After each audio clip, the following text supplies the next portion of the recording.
Welcome to the Nick and Matt Show, bringing the player interviews you want to hear and the hot topics you want to discuss. Recording live in studio, here's Nick and Matt. All right. My computer made it. There's a lot going on, and we're pushing it to the limit, Nick. You are not in studio, unless we just gave you a weird green screen background for no reason. Nope. Not the green screen. I'm in Tennessee currently, so different part of the country now. Wow. And we've already got, well, that's kind of weird. We had a massive audience concurrent at one point, and it has dropped half. I do not know how that happens, but we had a large audience waiting there. Maybe my stats updated weird, but we're glad that you're all here. To our post-listening audience, we've got great content lined up for you tonight. There's been a lot that has dropped in the disc golf world. In fact, can you just go to the topic list here? And we're going to say hi to Evan. This is our topic list. We may hit some of these. We might miss some of these. We're going to try to get to them, but you can see everything from All-Star to Ricky to the PDGA. We've got Chris Clark from discgolf.law lined up to give us his expert legal opinion. This guy has represented Ulibarri, Dynamic Discs, Sarah Hokum. He's navigated other contracts with players that we don't even know about. The point is, this guy's specialty is contracts, agreements, and brand protection, that kind of thing. And he's got a great YouTube channel. We'll definitely give that a shout out as well, discgolf.law. Evan, welcome to the show, man. How are you doing? I'm doing good. How are you guys doing? Chilling. There's a lot going on in disc golf. Season, so we're all doing good. It's insane. Like, we struggle sometimes to have, like, I mean, I think we do an okay job, but we struggle to have this like show that is like bringing all these relevant topics right through the off season. And then it's like, you want stuff to talk about? Here you go. So that's where we're at. I think let's go ahead and pull up the topic list and let's hit number one here. Boom. Just like that. All-Star. So I actually took time to watch a lot of the All-Star event, at least to jump in and give it a go for 20, 30 minutes at a time, check things out. Did either of you get a chance to watch anything with that? Oh, yeah. It was awesome. Evan, I think you were busy doing other things, right?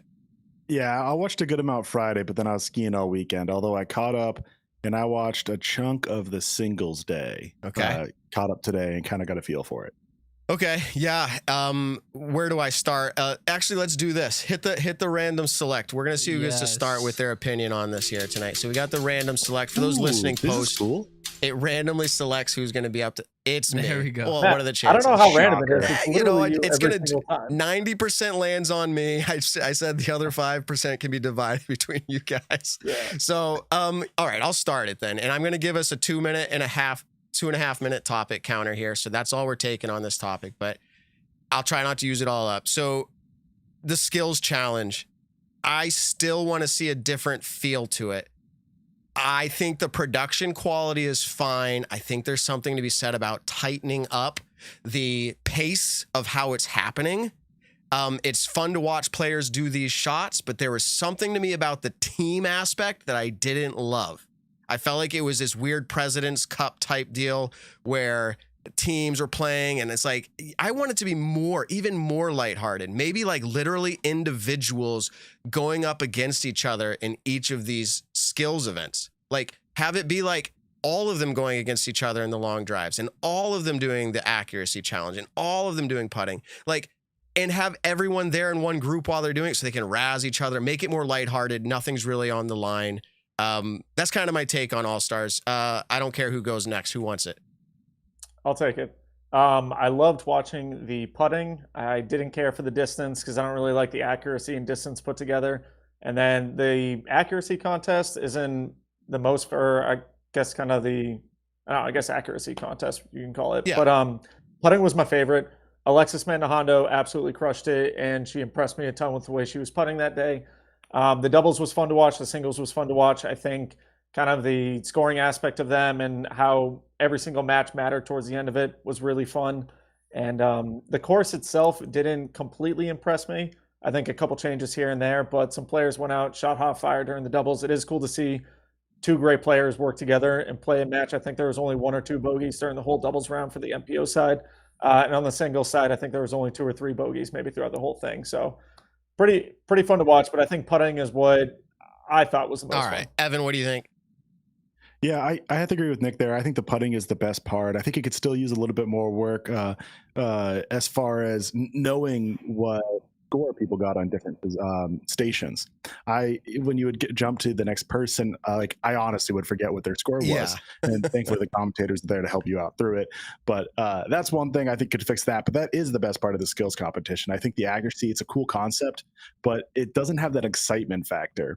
And then I do like the distance with accuracy. It feels good, but also a little weird at the same time. So I don't know how much I love it there, but I do think the course needs a lot of work. If they are at Tucson again, which looks like a phenomenal resort, great place for the industry conference that was there as well. Cool exhibition course, but it doesn't seem like a great design to me. I think there was 5 holes for FPO that just weren't even birdied once during singles. I think it was hole 7. Yeah, hole 7 was 92% had pars. That's not exciting to me at all. We need to have scoring for the top players here that are playing it. I think it needs more work. If it's there next year, I want to see the course just have a little bit more love. All right. This is the Nick and Matt show. We flex as much as we want to. I don't know. Can you guys hear when the timer chimed? Did you even know that was a thing? Yeah. Okay. Evan went over. It's so he fine. Gets deducted points. We're the Nick and Matt show. Yeah. We talk. We don't care. We just put the clock up for fun. Yeah. What were you going to say? I didn't want to shut up. Well, I was going to say I'm getting yelled at over text messaging because I said Mandahano wrong. I think I said Mandahando by accident. It's Alexis Mandahano. That's so funny. And hopefully, was that a Hannah Macbeth who texted you? Oh yeah. Okay, yeah. I guessed it. Do I get points for that later in the trivia game? Okay.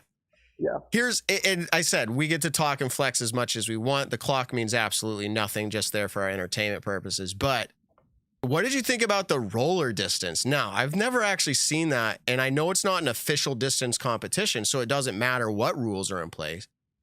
But it kind of changed it up because when the people realized what they had to beat, when they know they can't throw that air shot, everybody just started throwing rollers, like 9 rollers in a row, and they won. It makes me think everyone should have just tried throwing rollers. It's an interesting thing, but maybe they say you get 2 rollers out of the 5 or something. I don't know.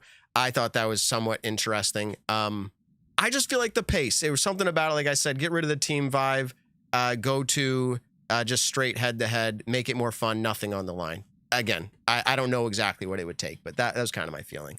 All right, let's go to what do you got? Well, just last thing, talking about the team aspect of it, and I think, the doubles is fun to watch. It's kind of like the All-Star game. The NBA just had their All-Star break and the All-Star weekend where they do a skills challenge, they do the 3-point contest, the slam dunk contest, and then the All-Star game.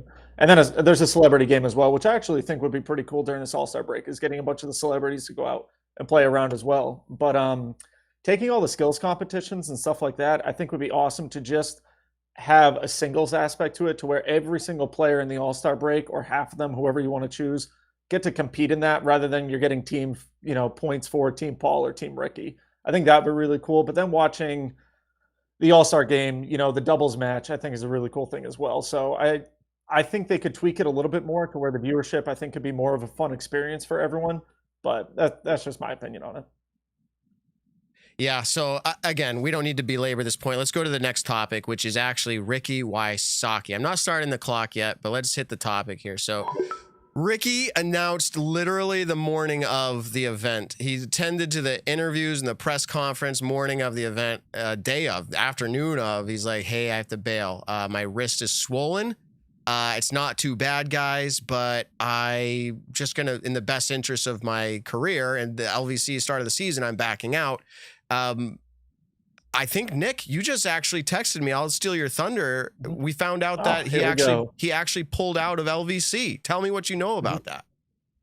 Well, I just saw the post over on, I think it was Instagram or Facebook, one or the other, saying that he was bummed that he missed the All-Star event. He posted a video of him throwing shots, and he was like, I wish you guys could see more of these. I was ready to throw them at Vegas, but he is now not competing in Vegas. He said it kills him to miss these kind of events.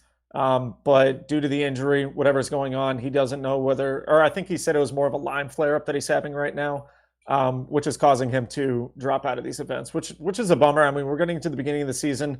I think this is the second year in a row that Ricky did not, or was not able to compete in the All-Star event, and now getting into Vegas, which is a tournament where I think he's done well at in the past. I don't remember if he's won it yet, but definitely a bummer to see one of the top players not being able to attend the All-Star event, which is huge in our sport now, and then also the first big Elite Series of the year.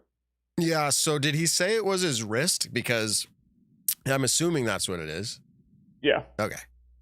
So I started a clock on this one just for the fun of it again. So Evan, whatever you got, dude. This is still a podcast. We can make it long. It's just there for fun. Go ahead. For sure. Ricky won in the Gentlemen's Club Challenge. Of course, that's the same event as the LVC, just the earlier name. In 2017. He's finished. Little different. It's the same event. Well, they played Sunset back then, didn't they? They switched off. I mean, it's still the same event if it's different courses.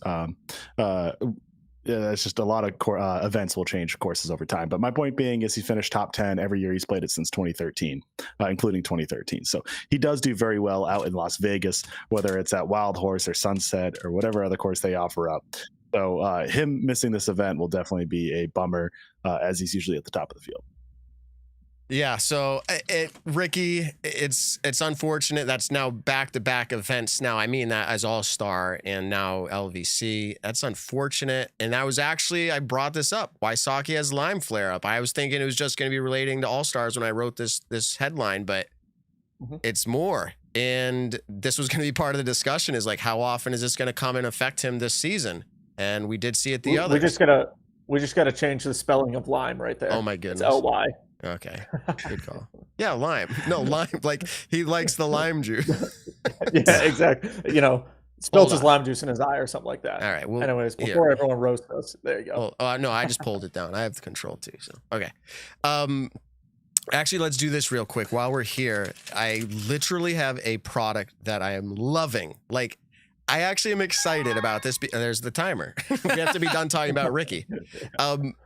This product. You can go full screen. I'm going to there. Ooh, that's so beautiful too. Max Wax. Now, it's been a little while since you heard me talk about Max Wax, but this new product, the Winter Blend, has me more excited than I've ever been about a product. It is made for colder weather. It does not get hardened to be like, you got to really work to get the wax. It is perfect. I love the snapstick version. It is almost on in the winter every single throw. I get just the right amount, feel my disc just right, and I'm loving it. Absolutely. The smell is, it's so, I always joke about it, but the smell is so good, I got to pull it back out. It's wonderful. Nick, this Winter Blend is something that I use all the time. What do you think about it? So when I was in Massachusetts and was able to actually feel it in studio, it's definitely out of all the blends that he's come out with, whether it's the snapstick or the regular blend and now the winter blend, this is by far the best stuff. It's got the most tackiness to it, especially in the cold weather. I think I'll even be bringing it out for when the weather gets a little bit warmer. And then be on the lookout this summertime. He's going to be coming out with a hot blend. It's going to be the summer blend, and it's going to be able to withstand temperatures up to 90 and 100 degrees. So that's going to be coming out hopefully around the July area. I was just talking with him today about it. Be on the lookout. Don't forget, use code Nick and Matt at dgmaxwax.com. You'll get 10% off your order. And awesome company working with us, and they've really hooked it up. Someone in the chat's razzing me. Disc Golf Vermont. You needed more of that at Cogs, Matt. Yes, I did actually. I don't know if I had the winter blend then. I'm glad I do now. That's my excuse. If I had the winter blend, I would have performed much better back then. Okay. So let's go ahead and talk about. We're not taking more than 2 minutes on this one. The PDGA logo. It is an interesting thing. Logos, right? Everybody feels like they need a logo. Nick, you have a logo. Mando has a logo. Nick and Matt has a logo. If you don't have a logo, you're not a real deal, right? Like that's how it is. And then you make a logo and nobody really thinks about the logo ever again. It's just like there. And that's a good thing from a marketing perspective. You don't want it to be about your logo. You want it to be recognizable. Everyone think of the Amazon logo. Did you just see it? It's a little smile. McDonald's, right? Like you don't think about it, but when you see the arches driving down the road, it's a big deal. And I think updating over time is important at some level. Surprisingly, the PDGA logo comparatively did look a little old. Like, have you ever opened up like and this is for the business world, an old PowerPoint, like that was made like 10, 15 years ago. And it just feels like old clip art, weird like animation stuff. the PDGA logo, I didn't realize it was that way until this new one came out. It looks really clean. I find it interesting that people who make these logos also come up with their like whole branding reasoning. They're like, oh, the disc, you can see the bevel of the disc silhouette and the chain links in the middle with the color being of like the earth and new horizons and all this stuff. And I'm like, all right, just show me the logo. It looks really clean. I like it. What do you guys have thoughts on it? Anything? I mean, I think it's a pretty clean logo. It's definitely weird when I go onto the PDGA page and that's what you see. I think just because it's a little bit different than what we've been so used to, especially since I've gotten into the sport about 10 years ago. That's, you know, what you've seen for 10 years. And then all of a sudden it's changed. And I think change in some areas is good. I don't really know the specific reasons on why certain places and people change their logos. But yeah, it's different. I like it. It's a rebranding thing, in my opinion. Yeah. I feel like, give me your thoughts, Evan. I feel like the PDGA over the last 2 years, especially, have been put through the grinder, and maybe they always will be. But like, do you feel like this is at all to do with that, Evan? They're like, we need like a new, fresh outlook on everything.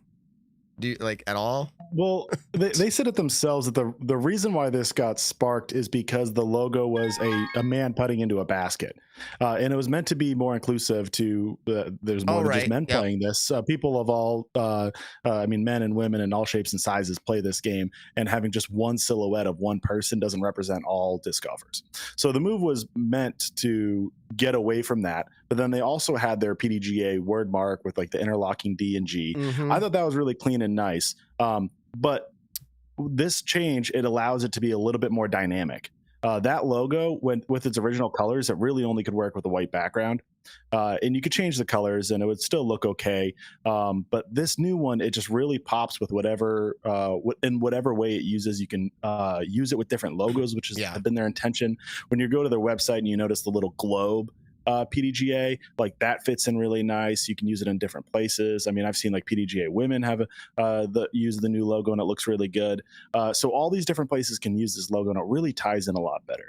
But it could be a try to being refresh and trying to get a new image. It totally could be. I'm not trying to deny that, but I do think it was sparked all from this trying to be more inclusive. And then they kind of were like, well, while we're at it, let's just give a good clean look that's a little bit more modern, up to speed with the 21st century and our digital world that we're in. And I think they nailed it. I think it's a great logo. Yeah, absolutely. Not much more to say about it. The timer's up besides that. So we made it to a good spot where I think the majority of our audience is lined up for this. And it's actually an impressive live audience tonight, because the reality is there is an interesting topic that I don't think we've had a discussion of this level before. You probably have seen it if you're really invested in disc golf. If you're really invested and this is how you get the information through our show, then you're really invested here too. But this is currently February 20th. Information, well, we'll go back in a timeline, but realistically, yesterday, information started coming out that made mention of Prodigy Discs, a legal case, a suing, if you will, to make it simple. We'll talk to the legal expert if that's even the right word, but against Gannon Buhr for saying that he's leaving his contract early with Prodigy. So we know that we are not the professional legal experts. And right I was literally just about to say this little spiel before we bring him on, is that, you know, all of us who are talking right now, besides the lawyer who we are about to introduce, myself, Matt, Evan, Ben, if he chimes in, we are not legal experts. We are going to be asking questions that may sound like the dumbest questions in the world, but realistically, it's, you know, none of us have any idea when it really comes to all this law stuff. That was the main reason why we are bringing in our guest right now. So don't hate on us too bad.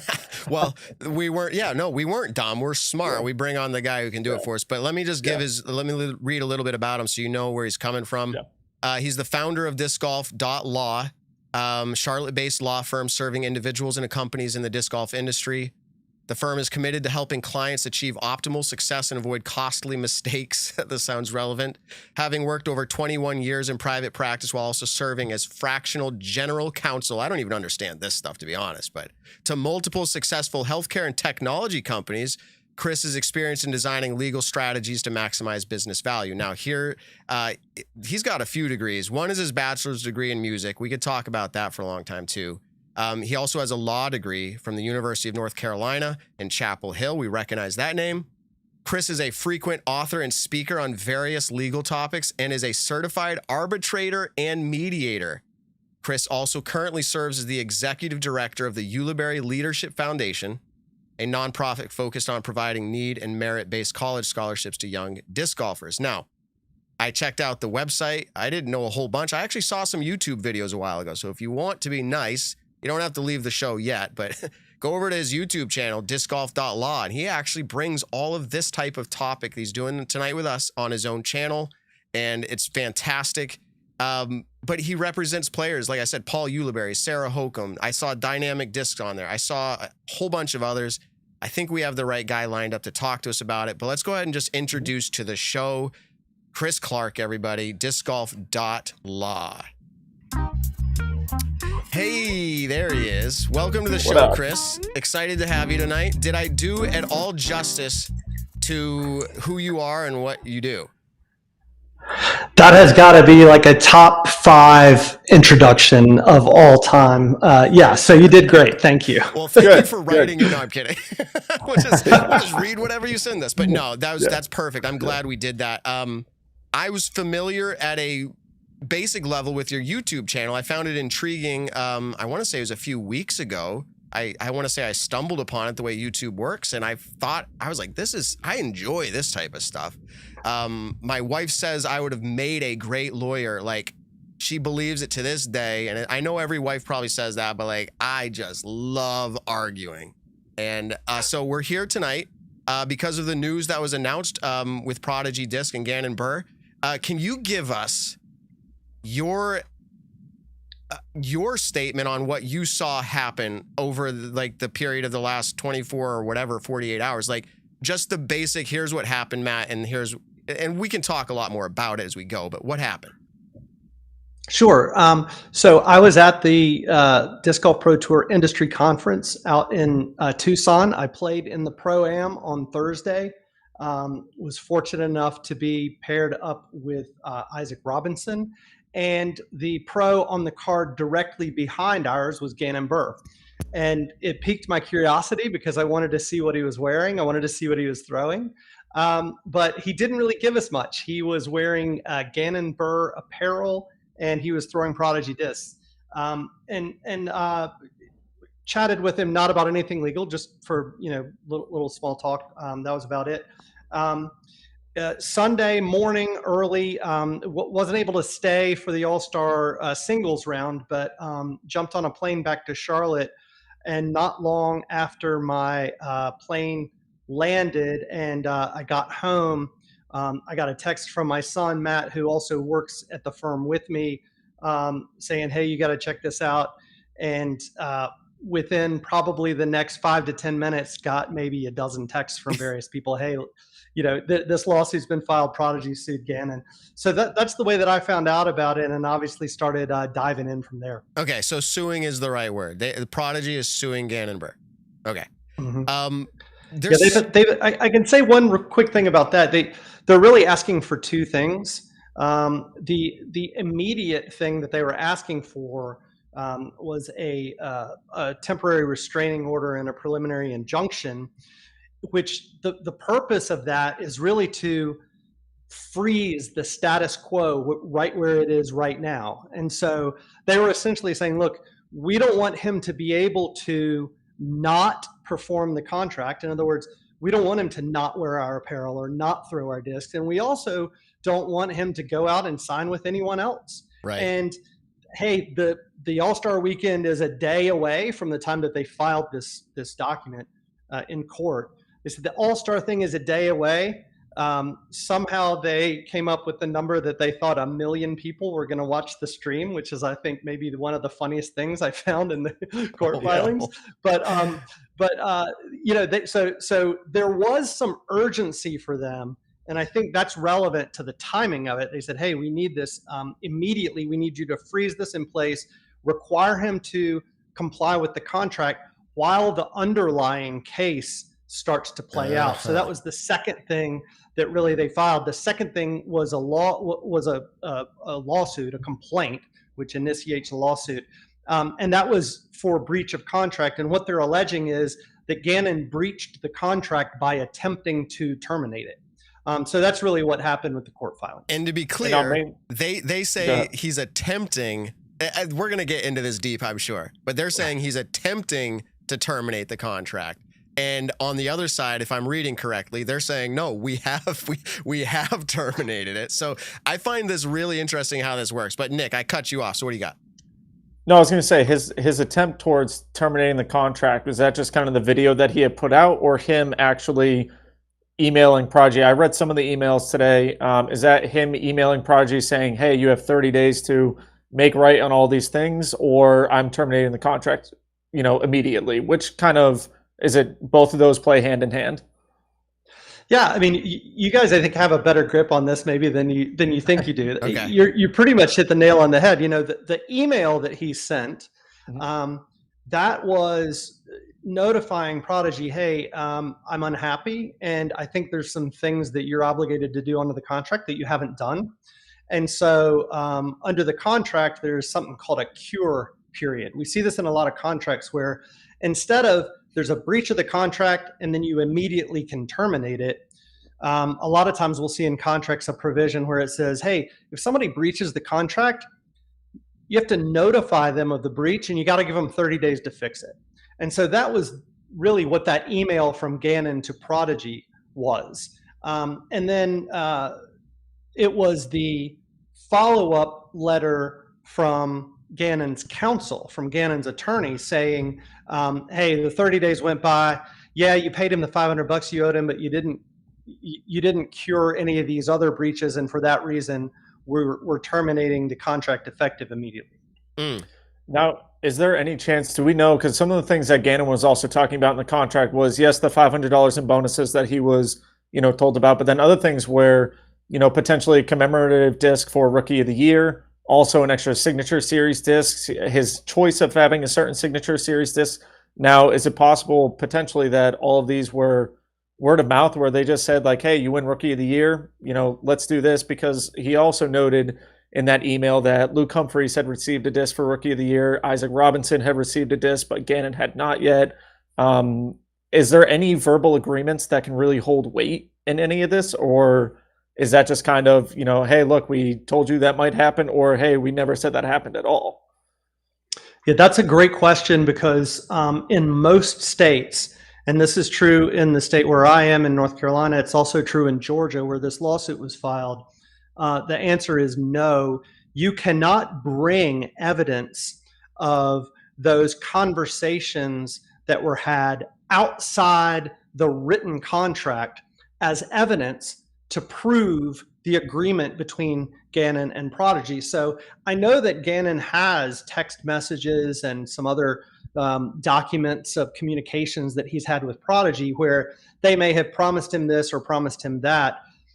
For the purpose of proving what the agreement is between Gannon and Prodigy, those are going to be irrelevant. They're not going to be admissible. So I expect that if this does ever get to court, which incidentally I don't think it will, but if it ever does get to court, the court is only going to look at what is within that written document, within that contract.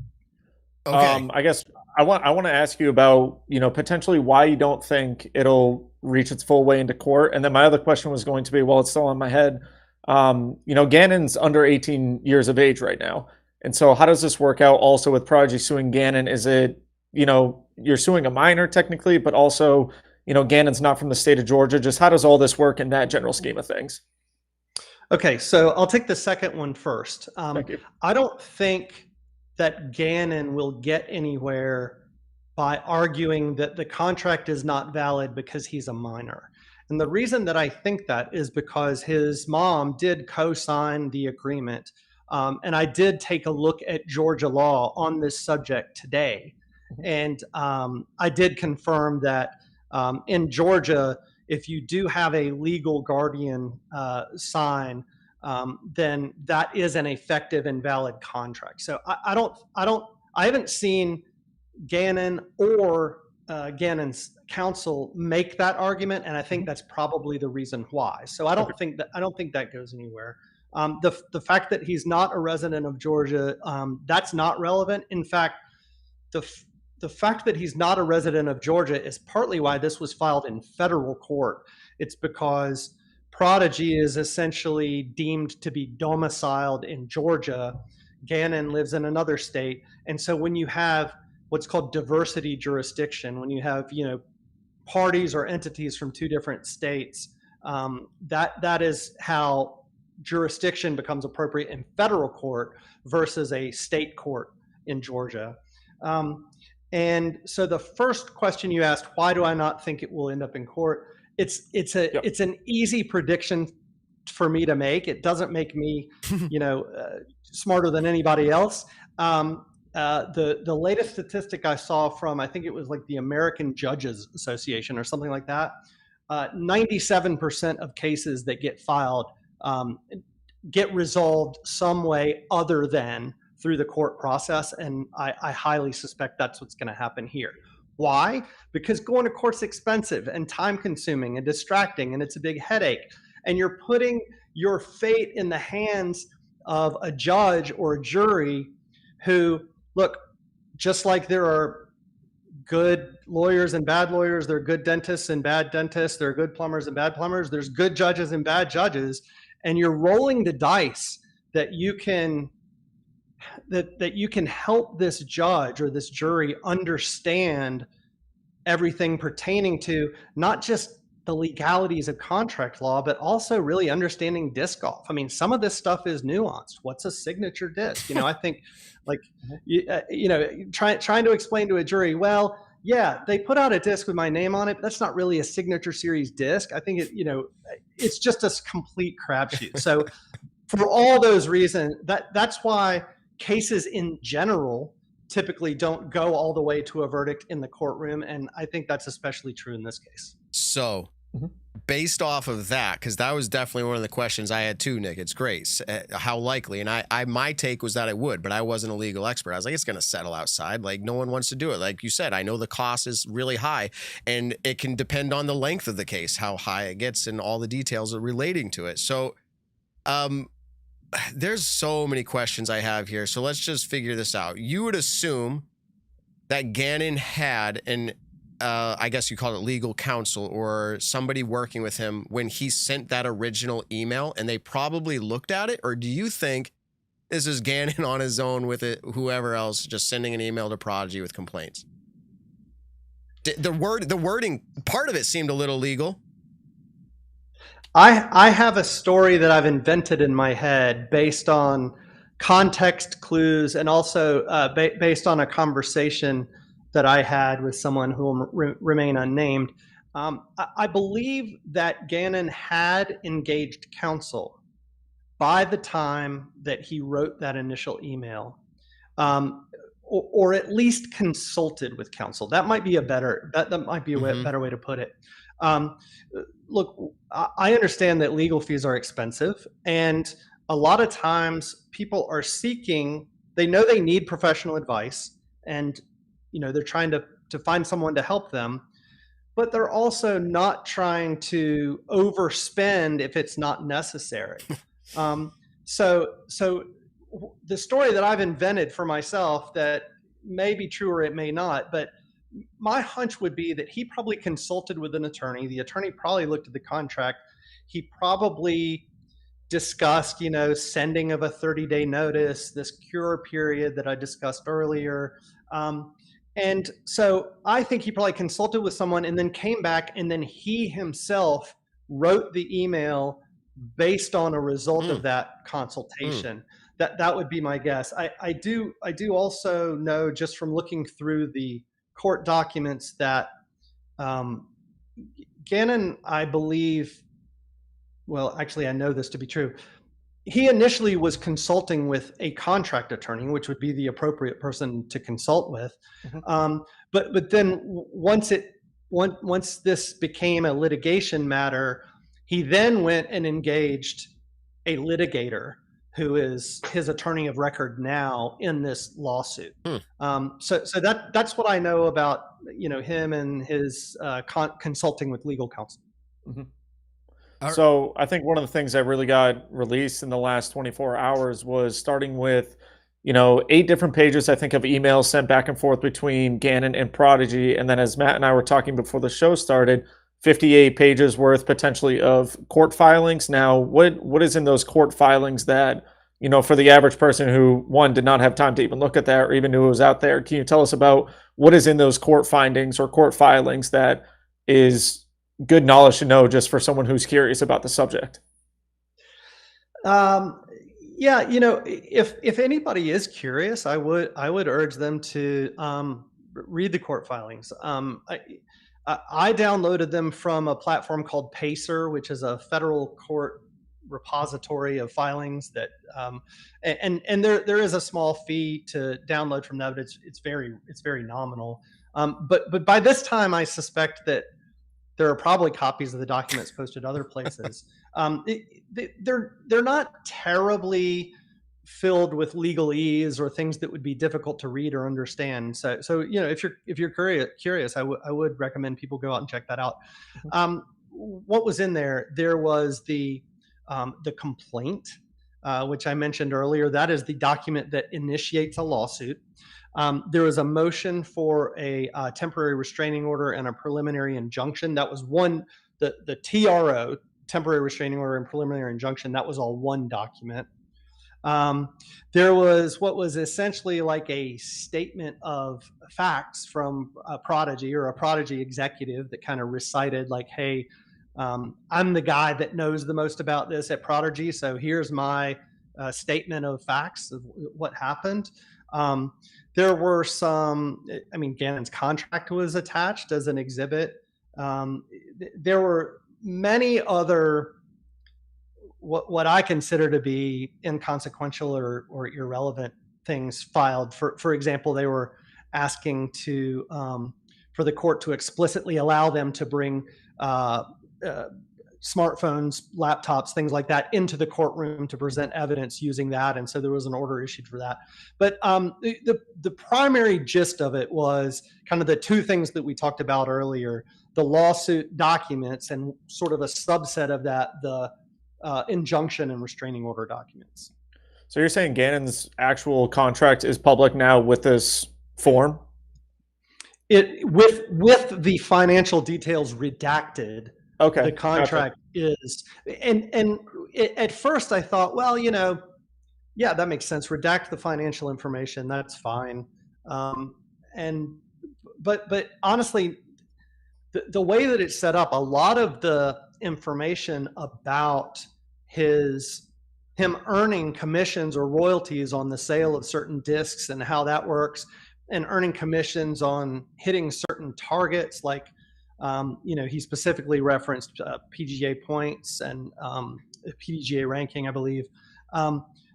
Those are contained, I assume, in the section of the exhibit where the financial information is. So honestly, a lot of the information that's going to be relevant was blacked out. Okay. Huh. Interesting. Intern Ben here. I have a question. So I know there's judge, jury, and all of that, but in your professional opinion, I think this is a question everyone wants to know the answer to.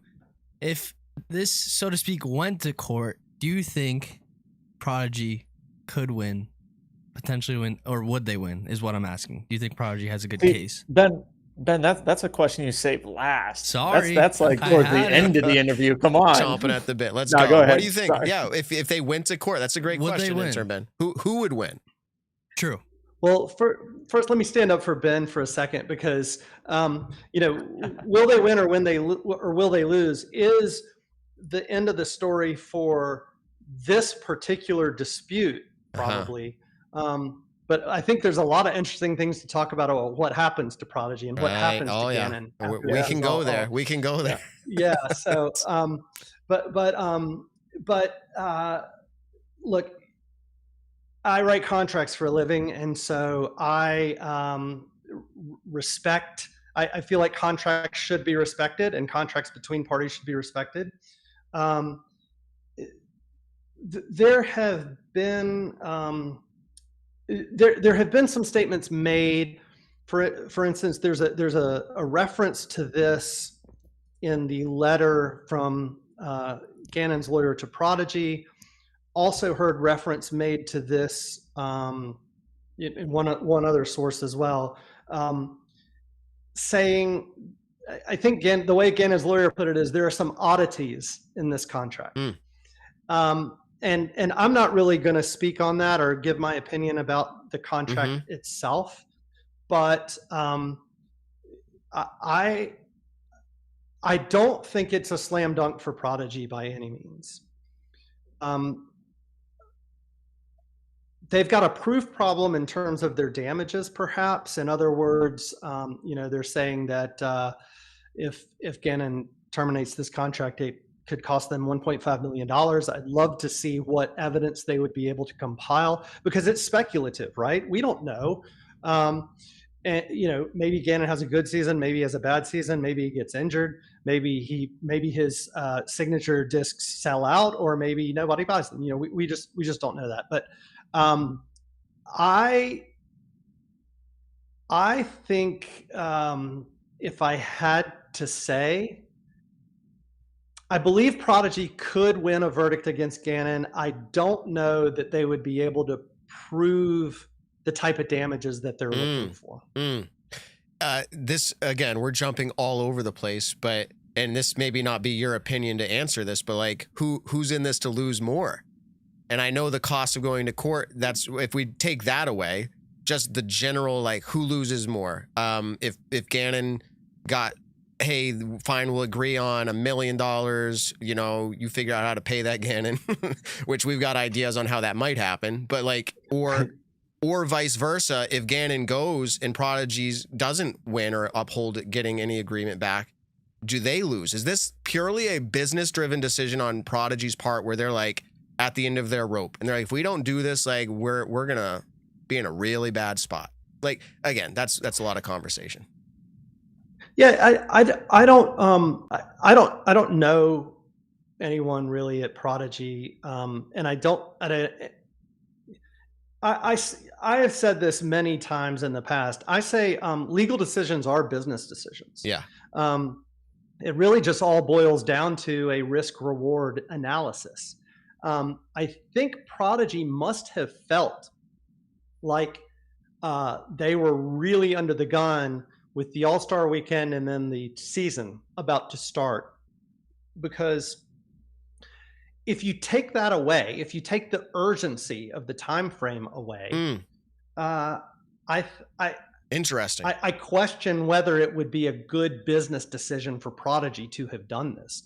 And even with the time pressure, I think it's a valid question to ask whether this was a good business move for Prodigy. Very interesting. To make.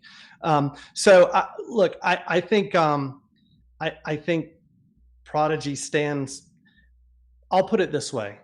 I think Prodigy has a lot more to lose here than Gannon. Oh, okay. What do you think about Gannon announcing? So I don't know if I have the timeline perfectly, but long story short, it seems like the Cure thing happened and he goes, it's terminated, like the contract's terminated. And wasn't it that day that he made a public post saying, I am no longer with Prodigy? What do you think about that? If legal counsel, he was your guy, like, hey, we just told him it's terminated, but like, go ahead, make this public. Go do this right now. Like, where's your stance? Look, I mean, hindsight's 2020. I think if I'm going to set aside the question of whether I would have advised a client in Gannon's position to do that, but if I were representing Gannon on that day and he had said to me, hey, do you think if I announce this on my Instagram that Prodigy will sue me? I would have said probably not. Ooh. So, I think, and look, based on the information that we've all learned in the past couple of days, we now know that for as much as maybe a year and a half or more, Gannon has not been happy with Prodigy. And so that Instagram post may have been cooking inside of him for a really long time. But was it the smartest strategic move? Was it the smartest legal move? I don't know. I'm not going to criticize him for doing it because just for the reasons that I just gave. Yeah, interesting, interesting stuff. Nick, what do you got? No, go ahead, Evan. That's me trying to chime in. They sound similar today. Yeah, so I mean, this is all kind of speculative, but going on your opinion, what do you think the end goal for Prodigy is here? Is it to try to win the damages that they're saying, like $1.5 million? You say it's probably not going to get to court, so it's probably some settling. Do you think they're trying to get some settlement money, or do they want Gannon to just rep him for this year? Like they really, really want that, or they want the money from it? Or my kind of non-expert thought process is they're trying to hold on to him so that way if another manufacturer comes to sponsor him, they have to pay a buyout fee, as we saw speculative with Simon earlier this year. So what do you think from what you've seen? I agree with that third option. I think that's probably right. I think just Gannon being able to walk with no consequence and no compensation to Prodigy was probably just too much for Prodigy to stand. And again, just a guess. I don't know for sure, but that would be my hunch. And look, I've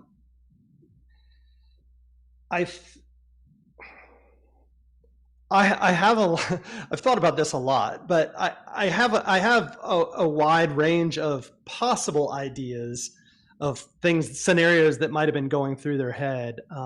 But really, it's really all just speculation. So I think your suggestion was probably as likely as any. Okay. I thought up a few scenarios of my brain just goes wild with all this stuff. So there's a whole bunch of things here, but one of them is, what if, now we're getting really speculatory, what if Gannon committed a crime? I think I saw in the contract something along the lines of like, hey, we can terminate for XYZ reasons, right? And one of them was like, hey, if it's shocking to the community or whatever, like if you're doing something that like people don't like and we think it's bad for our brand, we can terminate you. In a real way here, wouldn't they lose without damages there? Or would they might try to do the same thing? They're like, dude, you committed a crime, you're costing us money, now we sue you for that. Like, is that a reality too? I mean, all these scenarios could be. Yeah, we call that a morals clause a lot of times in contract drafting. We'll include a morals clause so that, hey, if you do something that brings some type of negative attention or does something to damage the reputation of the sponsor has the option of terminating the agreement. And I think that's key. Option. Because, I mean, if and we don't even have to use Gannon. I mean, just if any player were to do something, were to bring some type of harm to their sponsor's reputation, now the sponsor has, like I said earlier, legal decisions are business decisions. They've got a risk reward to weigh about, is it better for us to keep this player that has done something that harms our reputation, or is it better to let them go? Like, which is going to bring us more benefit, and which weigh that against the harm. So, if they were expecting, and I think rightly so, Gannon could potentially bring a lot of revenue and positive attention to Prodigy. If he were to violate the morals clause, they probably would have had a tough decision to make. But to bring it back around to actually what you asked, it's not the case that if they commit, they get a speeding ticket or they shoplift or something, they're automatically got a free exit from the contract. Right. That you kind of saw where I was going. I'm like, he could just find another way out. But at the same time, it'd be the same type of thing as what he did here. In an interesting way, him saying I'm terminating early, it's a similar type deal. So right. I guess you're saying it's all a basis of risk. I say risk reward, if that's the right wording here, but risk reward, where like, so I saw in the emails and whatever I was reading that they're like, well, Gannon, it's pretty interesting. You've never complained to us about the disc before, right? And my thought process originally was like, well, yeah, he could have went to you, but like, it's kind of weird. But a lot of people out here, in our chat included, are saying a lot of people knew that there was dissatisfaction around Prodigy's mold, like a lot, like public opinion. And if I had to say, and I can't say this, but behind closed doors with Gannon, he might have told people that as well. I guess, like, if he's choosing not to say it to his sponsor, that's probably not a bad, I mean, that's probably a bad legal take, like he should have. But at the same time, him not saying it to his sponsor, him not saying it to Prodigy, does that hold any weight for Prodigy to say, ha, you never told us? But he's like, but I always thought it. You know what I mean? Like, how does that work out? I don't think that is a negative for Gannon at all. Okay. For a couple reasons. One is just based on my experience over the last few years. I think it would be pretty easy for Gannon to provide witness testimony that he had expressed his dissatisfaction to others, and B, and I'm not saying this. This is not a personal feeling of mine, or even something that I've experienced. Right. But I think there are enough people out there that could support Gannon's statements about this being a pattern that Prodigy has taken with players in the past. It's no secret. Those are a couple reasons, but that's not even the main reason. Here's the main reason. I believe, and I apologize, I don't have the contract right up in front of me, but I believe it has a clause that probably most commercial contracts have, that says, hey, if we allow you to breach this contract for a period of time and we don't say anything, that doesn't take away our ability to come back later and to allege breach or call you on a breach. So if Matt, if you and I made an agreement that I'm going to mow your yard once a week and you're going to pay me $25. That's fine, I'll do it. Okay. So if I go like 3 weeks in a row and don't mow the yard, and then on the fourth week you call me up, you're like, hey man, you haven't mowed my yard for 4 weeks, what's going on? I can't then say, well, sorry, Matt, you're out of luck because you didn't call me in week 1, you didn't call me in week 2, you didn't call me in week 3. This clause that's in the contract covers that. Yeah, and I don't care if you miss a few weeks. That's fine with me. I mean, we can still make it work. But yeah, no, I get that, and that's interesting. And so, oh man, I got a casual one. Go ahead. And this is kind of like completely flipping the script, but a lot of the chat's been asking about it. One of the things that Prodigy had mentioned in their emails was about a meme that Gannon's face was on over a tombstone. PDGA Rodman made it. Talk to us about what, if any, credibility does that bring into the court case? I mean, Gannon has no way of doing that unless he's PDGA Rodman, which I don't think he is. But talk to us just briefly about that. A lot of people have been asking about it. So I have a guess as to why they included that. And had it been me that was drafting that complaint and filing that lawsuit, would I have included that? Probably not. Yeah. But let's give Prodigy the benefit of the doubt here, because I think I can guess what purpose perhaps that served. And the purpose that it served, I think, is, look, this player of ours, Gannon, has gone out and he has claimed he's left Prodigy and he's terminated his contract. And look at all the damage that it's causing our brand. This illegal breach by attempting to terminate the contract is now, it's casting our brand in a bad light, and now it's going to cost us sales, and therefore it's costing us dollars, and therefore we should be entitled to compensation from his actions. That would be my guess. Okay. Yeah, I had a similar question, Nick. It was interesting to say the least. I knew it was going to get brought up eventually. Like, so it's from my perspective, and I could go both ways with this, but I'm like, people look at it and I'm like, why you're upset about a meme for your brand? Like, it rubbed me that way. It's like, what? So what do you think? And I'm not into, I like legal stuff, but I don't know. I'm not trained in it. Why did this information get released? Is it always public when someone files this stuff? And do you think, and I didn't ask Ultiworld or Charlie Eisenhood this, but like, do you think some quote source just provided it to them and said, hey, check this out, what we found?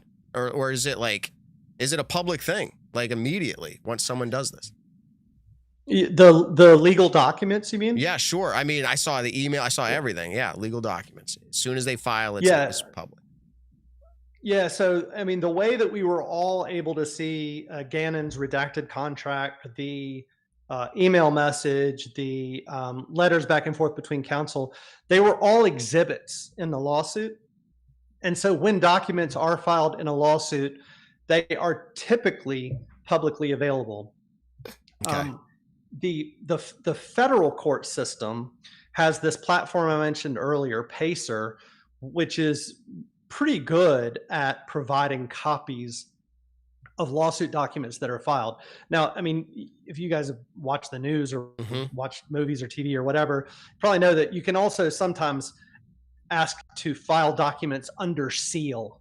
And so in certain cases, maybe you may have noticed they didn't even use Gannon's name in any of these filings because he was a minor. Sometimes things involving a minor, or sometimes things involving national security, or there's a wide range of reasons that you can ask documents to be protected under seal. So Chris, But vast majority, they're public. Are we just assuming that this is about Gannon Buhr then? Are we taking everyone at their word that that's really his mom's signature on the contract? I mean, I'm just thinking through this now. I mean, Ultiworld says it's Gannon, but maybe we got the wrong guy and this is actually KJ. No, I don't know. I'm just saying, obviously take their word. But so there's still more that we've missed, and maybe I heard this early on in us talking to you, but I forgot it already. Let's hit it again. Do you think any of Gannon's, I'll say, complaints hold water? From what you read, I mean, we saw the $500 issue, which they said, hey, we fixed that. You saw hey, I should have got Rookie of the Year, Player of the Year disc. I should have got, these things. Do any of them, the quality of the disc, do any of those, in your opinion, hold hey, the contract's terminated? Did it strike you that way? I try to answer. No, I've tried to answer everything you've asked in a really direct way. And this one, I feel like I'm going to have to maybe bob and weave a little bit. The reason that it's difficult to say is because of something that I alluded to earlier, which is I believe a lot of the information about the signature discs and about the bonuses and things like that is in a section of the contract that's redacted, that's blacked out. And so, okay, it's tough for me to say how likely that his complaints would be successful. I know Prodigy's answer. Yeah. Prodigy said, look, none of the stuff that you raised is a material breach of the contract, and therefore you don't have a right to terminate. So there's at least one side in this that believes the answer is no. I can't say without seeing that redacted portion of the contract. Okay, interesting. And I will say Gannon's, what's the right word? Gannon's counsel has responded and said that, well, no, you haven't addressed any of our issues in that cure period. So they're saying these are issues. So that's my point, is both sides, and that's how you would expect it to be. And let me say one other thing on that point real quick before I forget it. And this is actually something I haven't seen people focus on too much. People have talked about the definition of material breach in the contract. And they've said, for example, non-payment is a material breach. And probably saying, well, yeah, look, our bad. We didn't pay him this bonus that he was due, but you notified us, and during the cure period, we cured it. We paid him. And so that can't be your grounds for termination because that's been resolved. Well, that definition of material breach, it says a material breach is something along the lines of including without limitation, which is the same way of saying including but not limited to. So the things that are listed there in the contract that would qualify as a material breach are not intended to be an exhaustive list of things that are a material breach. And so I think that's something that, like I said, if this goes very far, that'll probably be a point that gets fought about among the parties. What really is a material breach? And I saw wording that says the contract, or I don't know where I saw, again, I've been reading a lot. The contract didn't have a metric, quote, to determine whether a cure was effective or not. So then it's like, how do we even determine if it was an effective cure? Because then you see, hey, we provided Gannon with his license deal discs or whatever, you know, the I'm having a brain freeze, but the payments from his disc sales, we provided that to him. And then Gannon's going, yeah, but it also included Luke Humphreys discs in there. So it's not even correct in the first place. Well, that was just a clerical error. And I mean, I'm seeing this back and forth. And again, is there a metric to even determine whether a cure was effective or not? That's, again, if it ever made it to court, that would have to be a discussion. But you're saying it probably won't. They're just going to say, scrap it all. We just really want to make some money out of this before you go because we think we're going to lose something. Yeah, I think that's right. And look, I don't know who wrote this contract, but with the benefit of hindsight, I think any lawyer would probably go back and write some things in the contract differently. But that's the challenge, writing these contracts. You know, I started early in my career in the music industry, and it was not unusual for us, for the record label where I worked, to have recording agreements that were 100 pages long or more. And you know, I even had some conversations with some people at the Pro Tour Industry Conference where they had gotten some complaints from people saying, "Gosh, you know, you sending me an 8-page contract, 10-page contract. Why does it have to be so long?" I think we're starting to enter slowly but surely the era where the length and the perhaps complexity of disc golf related contracts is going to catch up with a lot of other sports and a lot of other industries. Yeah. And so, man, I see Pat McMahon in the chat, by the way. I always shout out to Pat. Love the dude. He's still trying to hit on the same topic I was. It was like, hey, it's made public in court, like when it gets filed. But how did it get to Ultiworld? I might be trying to dig up some drama here, but there was somebody on one side or the other, you have to believe, unless people are just perusing the court cases for disc golf stuff. And that was like, hey, this benefits us to go public. So here you go, Charlie. Like, I don't know, maybe not. Maybe it just randomly happened. I think, yeah, I don't, I'm of a different mind than you guys. Yeah, I think, you know, I think it's entirely plausible. So the lawsuit was filed, I believe, 16th? last Wednesday or okay. So the 14th, 16th would have been maybe. Thursday. I don't know. I think it was 15th or 16th. Okay. But anyway, so I have to assume that Gannon probably knew that he had been sued, right? Either by the time he got to Tucson or shortly after he got to Tucson, and all he would have to do is mention it to one or two people, and that is going to word of mouth just spread like wildfire. And then once people realize that the suit has been filed, it's very easy to go online and find the docs. So I think it's more likely something like that happened. So yeah, he might have opened his mouth on it, which wouldn't be out of normal to do that. Hey, I've just been sued. You're right. Somebody says something after that. I don't underestimate at all Charlie Eisenhood's informant network, but I think this time there's probably a nicer explanation. He knew, or allegedly knew, the Simon deal, and Simon never announced it, and allegedly Discmania never did, or so MVP. So he must have some network, which it makes sense that he does. People are saying, like, well, Simon Lizotte, he, in our interview with him, he talked about he had legal counsel looking over his contract. That was a massive contract. So you're right. I think we're starting to enter that stage. I'm sure it's helpful to someone in your mindset. Do you think other manufacturers are watching? Like, this is a case that other manufacturers want to know what happens. I hope all the manufacturers and all the players, and not just manufacturers, like every sponsor of any type, I hope they're watching. I hope the players are watching. You know, the thing that I love, and I suspect all of you guys is the same thing, and probably everybody listening, the thing that I love about our sport is the community. And this is a group of amazing people that have a history of trusting each other and doing handshake deals. And there's nothing at all wrong with that. I don't take any issue with that at all, except to the extent that we're just entering into a phase of our sport where the dollars are significant. And it is just better for everybody if, you know, we have contracts now that are thorough and accurate and properly drafted. It just avoids, I mean, you read this in my bio, but this is something I believe as deeply as I possibly can is helping people avoid costly mistakes.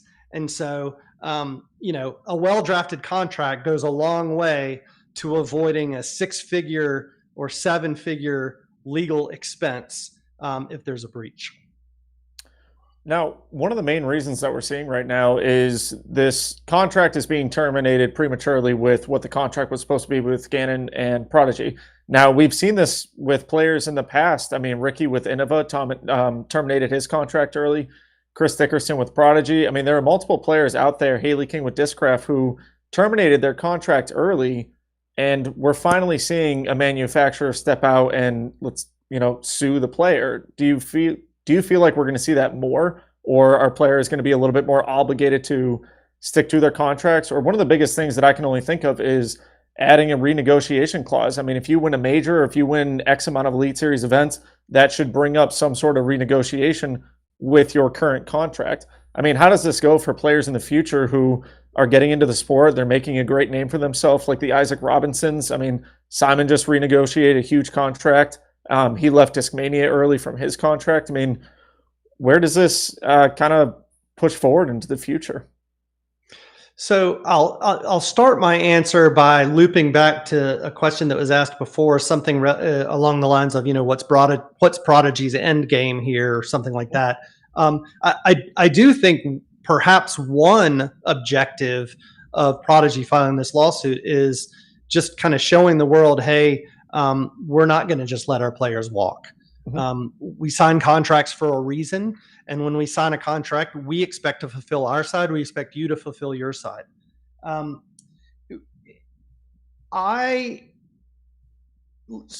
Simon's situation is a great example. So I'm glad that you brought that up. Discmania didn't sue Simon. Why?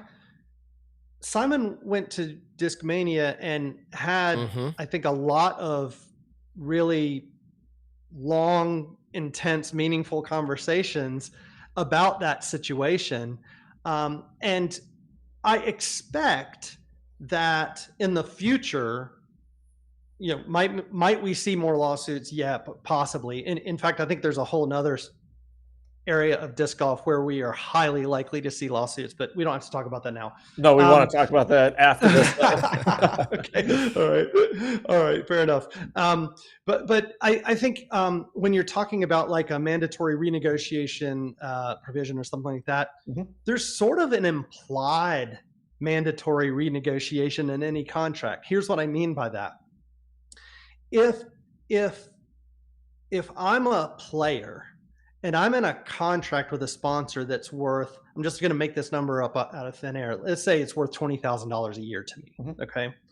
And I suddenly become very successful, very popular. But I'm still stuck in this $20,000 a year contract. Well, another sponsor, another manufacturer might come along and offer me 10 to 20 times that. There doesn't need to be a renegotiation clause in the contract. My sponsor is going to be dying to renegotiate with me because my sponsor knows I can breach their contract. I can just walk away and throw all my discs and hoodies and everything in the fire and go to a new sponsor. And all it's going to cost me is whatever the contract value of that sponsorship deal was, that $20K a year sponsorship. And so, a lot of times people think contract breach, they think that it's a negative thing or a bad, like sort of a value laden thing. Just like anything else, it's a business decision. Breaching a contract can be a valid business decision. I'll walk away from my $20K a year contract for a $200K a year contract in a second. And I'm not worried about whatever consequence there's going to be for breaching it, because the dollars just make better sense for me to go to sign the new contract and then deal with whatever the consequences are with my old sponsor. The old sponsor doesn't want that. The old sponsor is going to say, hey, you're obviously worth a lot more than we're paying you. Let's talk. Yeah. We're trying to line up a few live phone calls. People feel like there's some questions that we're probably missing, so we're going to do that right now. Once we have them lined up, intern Ben's going to let us know. I don't I want to know what other areas he thinks that there are potentially going to be more lawsuits in.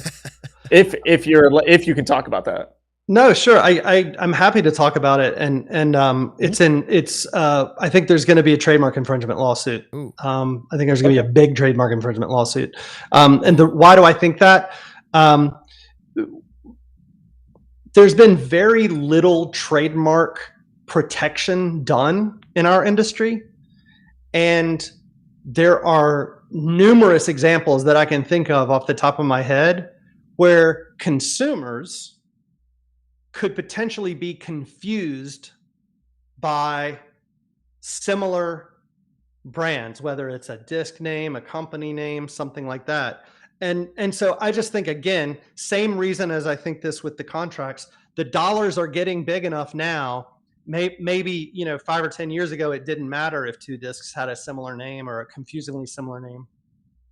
Now we're selling enough product and the dollars are meaningful enough that I think somebody is going to decide that they're going to be the ones that are going to protect their valuable intellectual property, and they're going to do it by protecting their brand. And part of that is just enforcing it against others who are creating confusingly similarly named products or services. I will give your YouTube channel a shout out. I watched that one today. You do talk about this. It's worth checking out Chris's YouTube channel, discgolf.law. He talks about all this kind of stuff. We're happy to have him on the Nick and Matt show. We lined up a live call here with a question. We all set, intern Ben? All set. All right, if you can hear us on the call, go ahead and ask your question. We'll probably drop you after you answer the question. What's up? So recently I noticed that on one of Gannon's latest posts, he had tagged or hashtagged Prodigy and actually started naming discs by names again. Do you think that was at request of his legal counsel to kind of save face? Thank you for your call. That is a great question. I wish I had a good answer for you. I think it's entirely possible. I think that's a smart observation on your part. Not having seen the post or being familiar with it, I can't say for sure, but it certainly is possible. Interesting. Yeah, that was a great question. Thanks for the call in on that. So, do you have another question, or is I got one if you don't? No, I got one here, and it's off of what you just talked about, Chris, with the idea of other brands or trademarks or things of that nature getting confused. I don't want to say hearsay, but there's some things that I have heard that I would consider hearsay. Some might say rumors. Some might say, hey, it's real. Where there's smoke, there's fire. But last year, I think we had heard, or I think it was about last year, like there was rumblings of Prodigy maybe being sued by a disc golf bag company because their bag was so, quote, identical. So, I mean, I'm not saying we have to elaborate on that, but like we are hearing these things, as you're saying, that are starting to come around. One other thing that I thought was interesting, and this may be full hearsay as well, but we hear things that, and I will leave the names nameless right now, but that other players that have left Prodigy over the recent past, that there have been other legal issues. And if that's the case, I'm assuming there's no public documentation of it, which means that it was, I'll use the word threatened, if that's the right wording here, where we had to decide how we want to handle this, the risk reward, as you talked about, and maybe it never made it to court. This one is unique because it did, but I'm thinking of names that ended early with Prodigy. I think maybe it's just Chris Dickerson and Gannon Buhr now, but there's a lot of players leaving Prodigy. Matty O, Katrina Allen, Gavin Babcock, Austin Hannum. The list goes on and on. Paige Pierce from a long time ago. Paige Pierce Thomas leaving. Gilbert. Yeah, there you go. Thomas Gilbert. Paige Pierce leaving Dynamic Disc early. That was a big deal, but that never made it to court. So I think what your business offer is for players and people involved in the disc golf world especially to reach out to you to make sure their things are in order. Is that correct? Yeah, absolutely. And look, there's lots of smart lawyers out there, lots of great law firms. We love working in this sport. I want to give one more. You were kind enough to give our YouTube channel a shout out, Yes. so I appreciate that. Go do whatever I need you to like. shout out my son Matt, who I talk into a phone for 20 minutes, and then he goes and makes it something that is worth watching. So Awesome. Want to give credit where credit is due there. But yeah, I mean, we would obviously welcome the opportunity to talk to anybody who thinks that we might be a good fit to help them. but I'm sincere when I say this. More than I want to drive business to our law firm. Yeah. I think more importantly, I want to help the culture of our sport grow into a place where legal rights and legal documents are taken seriously the way they are in other sports and in other industries. And I think we're definitely seeing that, but we still have a long way to go. I was literally sitting at a table at the industry conference last week, and a guy looked right at me and he said, "Why do we need disc golf lawyers?" And I wish I could find that guy and talk to him today and say, here's an example. Oh man. Yeah. And a lot of it comes with money, right? Or at least some form of compensation. And that's where this starts. We're starting to see a lot of that. Nick, you said you had something. Yeah, I mean, if I'm Gannon Buhr right now, what am I doing besides honestly just promoting Prodigy at the moment? Am I talking to anyone about this? Am I like, what can Gannon do currently to make sure that he doesn't get, to help his case or to really not hurt his case? I think mostly. I don't have any evidence that Gannon has spoken to other sponsors, but I bet if we took a survey of everybody that can hear my voice Let's right now. Let's do it. Intern Ben's going to put it in the chat. He's going to put it in the chat. Write this down. Yeah. Okay. Who thinks Gannon has talked to another sponsor? I think it's pretty likely, frankly. So, all right, we're putting it in a poll. Look. Okay. Very good. Very good. So if we have to keep in mind Gannon's, and this is not a great term to use in this context, but it's what we do as lawyers. What's Gannon's theory of the case? What is his theory of this case? And his theory is he has terminated his contract with Prodigy. Right. And so if I'm Gannon or Gannon's counsel and I want him to conduct himself in a certain way, I would simply say, conduct yourself in alignment with what your theory of the case is. Now, is that risky? Yes. And I think on the spectrum of just general people in the world, I am pretty risk tolerant. I think on the spectrum of lawyers, I'm way on the risk tolerant end. So sometimes I might myself or for my clients lean a little bit more toward doing something risky than if he had other counsel. And I'm not saying one approach is right and one approach is wrong, but that's just me. I would just tell him, look, our theory of this case is that the contract is terminated. Behave accordingly. So the poll came back, yes, 95%, 4%. I don't know where the other percent is, but 4% no. And those might have been fat fingered. I don't know. Maybe not. I mean, I did have a theory before this came out. And I'm not saying I'm smart because there's probably a bad take, but I said there's a possibility that he left Prodigy without anything lined up because of frustrations. And apparently there were frustrations, but it turned into something bigger. And now whatever conversations he's having, you think those, and I'm making this up, but those sponsors are now sitting back going, hey, let's just sit tight for a minute. Let's see what happens. Because this could get really expensive real quick. Well, I think this is where the timing is so important and so relevant, because if he had gone and had other conversations with other sponsors and there wasn't this time pressure, he may have been able to line up an arrangement where he did get bought out at whatever number is satisfactory to Prodigy. Mm-hmm. I just think, with the start of the season coming, Prodigy felt like they had no other choice. Yeah. I've said this before, and I want to beat around the bush a little bit because we sometimes know things, and I'm sure you do too in your cases, confidential, but the fact is you're legally bound. I'm not quite legally bound unless I say something really defamatory. What is the right word? Defamatory, sure. Defamatory. Don't do that. I won't do that. But I will say that in my understanding of contracts, that there are often players have not even signed a contract yet with a new sponsor when they've already announced that they're leaving the other sponsor. This happens. And it's probably just a literal scheduling thing, but it's an agreement verbally. Yes, we're going to get to signing the contract, but this happens where contracts aren't signed. So my point is Gannon probably is in a limbo period. Some are saying that, he's already signed. And I'm like, I don't know. I don't think he would have signed at this point. I think this all had to unfold the way it is. Whether or not he can sign with somebody. He may have committed. Yeah, he may have made a verbal commitment or something like that. But the other thing, not all players have the luxury of being Gannon Buhr. I mean, I don't think Gannon is too worried about, Right. oh my gosh, will I be able to find somebody to sponsor me?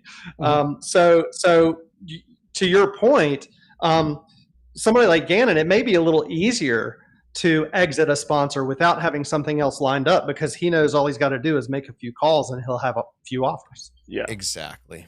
Yeah. I mean, top 5, top 8 player in the country or in the world right now, technically. I mean, yeah, most companies are going to be lining up to say, hey, Gannon, when can we have you sign this contract? So go ahead, Matt. What now? Oh man, this is way too deep. What if Gannon went to a different company, signed a contract with them, but what that company didn't know is that he was still signed with Prodigy, right? How does that work? Like later on, they're like, wait a minute, like we all signed this, but you're not even out of your other contract. That's probably crazy, but I guess that could have been a scenario. So a well-drafted contract will usually have a section of the contract called representations and warranties. And a very common representation that's made in these types of contracts is you are representing that by signing this contract, it is not going to conflict with or interfere with any other contract you've signed. And that is really relevant in our sport if you think about it. Yeah. Because if you are sponsored by a disc manufacturer, is it a conflict for you to then go get sponsored by a bag manufacturer? Well, that depends. Does your disc manufacturer sponsor make bags? Some do and some don't. So that would be the answer. I would hope and expect that they would include a clause like that to avoid that scenario.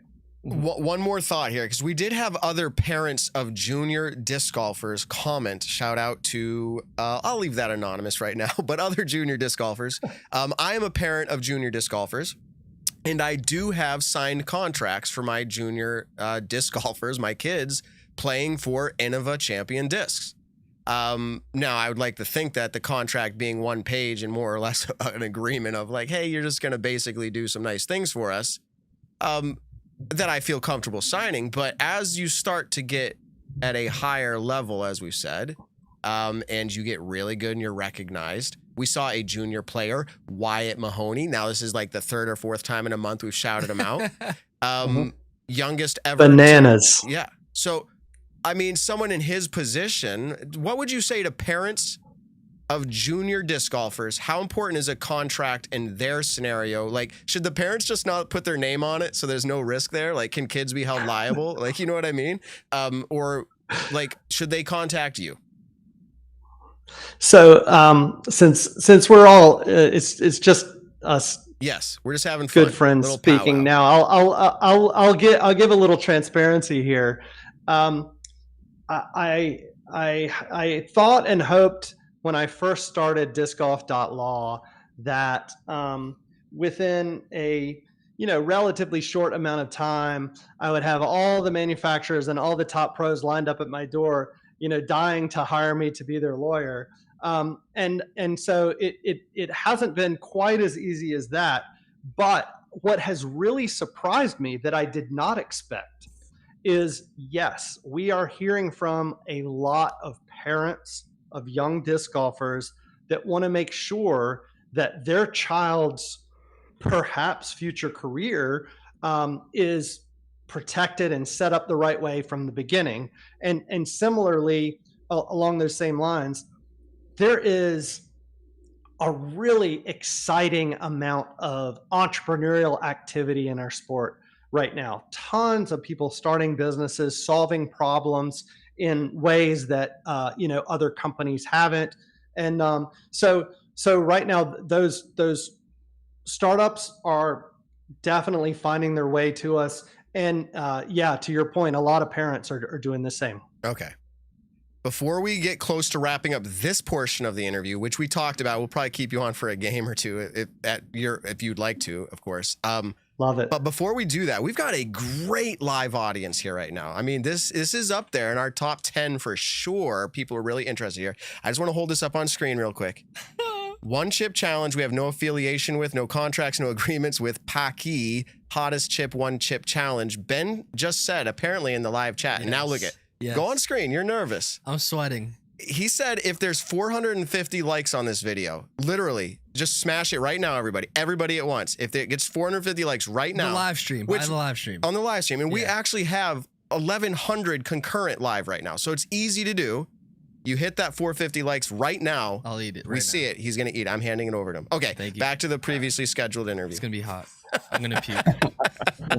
I can't believe that. Okay. So I think we've touched on almost every single portion of this. That's a joke. I mean, we could go on and on. We could read every page and bore people for days. But I feel like, is there anything that we're missing? The chat keeps asking a lot of things here. I'll just say people who came in late, go back and listen early. We covered a lot of this. I mean, can I say, and I don't know what your perspective is as a legal person here, but I kind of feel bad that this has happened. And I'm sure you do with most contract cases. Like, I feel like, man, you start reading through the court filings and you're like, yes, we're disc golfers. And you see, they say I'm a disc golfer of however many years. I've played at a high level. I know Gannon and this and that. Like, people it kind of feels like it's like a civil war almost, this feeling. It's like, it's the feeling of like, we're disc golfers. And I know that money does this, and I'm not sure. We have Gannon on record saying money's not the most important thing to him. And I would like to say, from what we have seen to this point, that hasn't been his complaint. Yes, he talked about, I've lost out on the ability to get compensation. But it wasn't always, I deserve to be paid more salary or things of that nature. I think it's just unfortunate. I don't know what else to say. Do you have a similar feeling? Yeah, and I think Gannon is authentic when he said that. We know from the court documents that he was offered, Prodigy made him an offer 4 times his current compensation level. So yeah, I think if he was purely financially driven, this probably would be playing out differently. So I think that's right. Look, I would say, it's funny because I almost responded to this earlier when you said this, Matt. Okay. About your mom saying that you should have been a lawyer because you're good at arguing. I actually hate arguing. Well, first thing I'll say is it's never too late. So come on in, the water's warm. But I actually hate arguing. I'm conflict averse. And so I much prefer working on business transactions where everybody wins. A player signs a deal with a sponsor, the sponsor sells more discs, the player makes more money, everybody's happy. That's my kind of deal right there. But I think, again, this is all part of our industry growing up. And as probably the oldest person involved in this stream right now, I can say we need to not be offended if another party says, yes, I'd like to work with you, but we need to negotiate some of these terms. And, that's one thing that good lawyers do is they negotiate, they get deals done. And so I share your sentiment when one party sues another, because I think that's really unfortunate and messy. And it sounds weird to say as a lawyer, but oftentimes the lawyers are the only ones that win in that scenario. But I think if a sponsor presents a contract to a player, they should expect the player to retain counsel and to come back to them and negotiate so that the agreement that they arrive at is not the boilerplate document that they give all their players, but it is something that is uniquely tailored for that player and that sponsor's unique situation. That shouldn't be a bad or even confrontational or adversarial thing. That's just part of how deals get done. Okay. I like that. And I also want to say, I like to bring takes and hot ones and I'm about to eat a hot one. Ben's about to eat a hot one. We're really close. But it's hard for me to say this because I feel for Gannon, but I also feel like you said, like, it shouldn't necessarily be a bad thing that they're like, this is where we need to go to get our deal done. Like, you hear suing and you think automatically negative, right? It feels negative for one party or the other, but from an outside perspective, it's not necessarily negative. It's how you get the deal done. Is that kind of what I hear you saying? Yeah, okay. It is, I'm actually dying to see what's going to happen to Ben here in a second. But we're at 400 likes right now. We need 50 more. It's not going to be hard 50 to do. more Just people. Come everyone on. like it. Come on, people, just hit that like button. Yeah. One, I guess this could potentially be a hot take, but I think this would be an ideal time. Well, let me preface it by saying, if you go back and watch some of our videos on our YouTube channel, I've talked multiple times about how I predict that disc golf is entering a phase of consolidation. And I think we've started to see that already. In other words, where companies are merging, larger companies are acquiring smaller companies, things like that. I think now would be an ideal time for somebody to buy Prodigy. Oh, snap. I think that hot take. Wow. Give him the fire. No. I think that might be their best hope at this point. Wow. And so if you're if you're a large manufacturer, or if you're a small manufacturer with lots of money, hit me up and let's do a deal and let's acquire Prodigy. Yeah. Wow. Well, I got a question. Kind of going back to, we were talking about Gannon's contract being in the court filings and how it's redacted from it. One of the things that I've talked about over the last year or so, since some contracts have become public, what do you think one of the main reasons, and you've worked with players in doing their contracts with their disc manufacturers and other companies that they're sponsored by, what is one of the main reasons that a lot of players and a lot of manufacturers are trying to keep contracts under wrap, not making it public about what a specific player is making per year? Is it, do we feel like players are getting lowballed right now? Where are we at with it in your eyes? I think some players are getting lowballed, and I think that's likely why. But I think it's also entirely possible it works the other way around. I think it's much more common that a manufacturer or a sponsor would lowball a player than a player somehow be able to extract more than their value from a sponsor.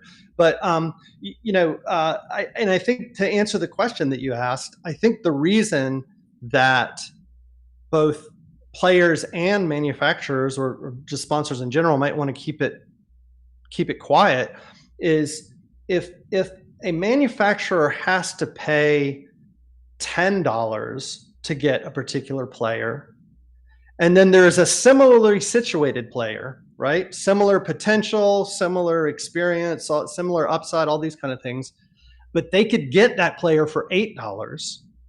They don't want to have to pay the 10. Mm-hmm. And so for that reason, I think they prefer to keep their compensation numbers low. I also think it could potentially be awkward if the $8 player were to find out that their teammate is getting $10. That might be embarrassing for them, or that might create bad feelings for them with their sponsor or something like that.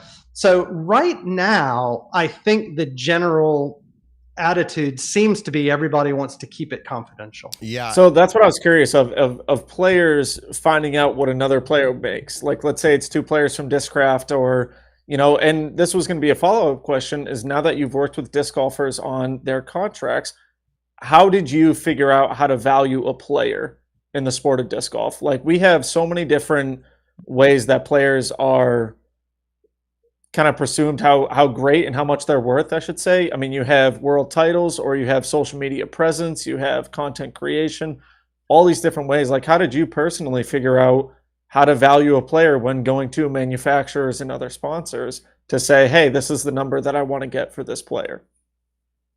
I can only think of maybe one or two instances where the dollars in the contract were that I even really played a meaningful role in that.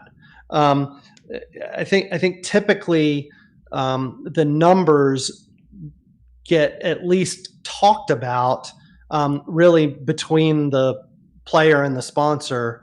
And sometimes the sponsor will just say, look, this is what we got. This is what we pay. Okay. And then you look for other creative ways to see how you can sweeten the deal. If they're going to say, this is our sponsorship amount and that's it, then you have to think of other creative ways to try to, make the deal better for the player. So yeah, the numbers part of it is not my primary role in those transactions. Gotcha. Okay. The good news is we've reached the number over 450 likes during the live show. Good job, everybody. And a substantial live concurrent audience. The bad news is Ben's going to have problems later or in a few minutes. What we're going to do, you can go to 4 up right now. So we're going to have a wind down period from the interview. There's intern. Oh, there it is. Okay. So what I want to do in this minute is talk about the players meeting. Now, we've talked about that before. It's an awesome, and I recommend this to everybody. Chris, anybody here, you don't have to, but it's free. You can pay if you want to at this point, which sounds funny, but like if you want to support it because it's that awesome, theplayersmeeting.com. And it is information that if you don't have time to listen to the Nick and Matt show for 2 hours, which not everybody does, you can check out this players meeting. It's a weekly newsletter, which actually, Nick, give me the update. I think he said he's going to 2 times a week. So starting right after Vegas, he's jumping up to 2 times a week. And so like Matt was just talking about, if you don't have time to listen to long podcasts, but you still kind of want to be in the know of what's going on in the disc golf world, check out the latest newsletter. And I'm sure anything talking about Gannon is on there. And so check them out. He's bumping it up to 2 times a week, like we were just talking about after Vegas. And check it out at theplayersmeeting.com. So that's where you go, put in your email. That's how you subscribe to it. And then it gets sent directly to your emails, usually about 3 to 5 minutes of reading. And it literally covers all kind of the hot topics in the sport of disc golf right now. And so check them out at theplayersmeeting.com. Yeah. And if I have this note correctly, he says he recently switched email platforms. So if you Google the Players Meeting, instead of putting in theplayersmeeting.com, right now it takes him to the old site. But the domain, if you punch in theplayersmeeting.com, it'll automatically redirect to the new one. It's fantastic. I already said this. I try to cheat on the Nick and Matt show by reading that before the show goes live because I'm like, I need some information. I don't have time either. But no, in all seriousness, great platform. Thank you to the Players Meeting for your support of the Nick and Matt show, as well as our excitement for what you're doing there. Keep it up. Really awesome. Okay.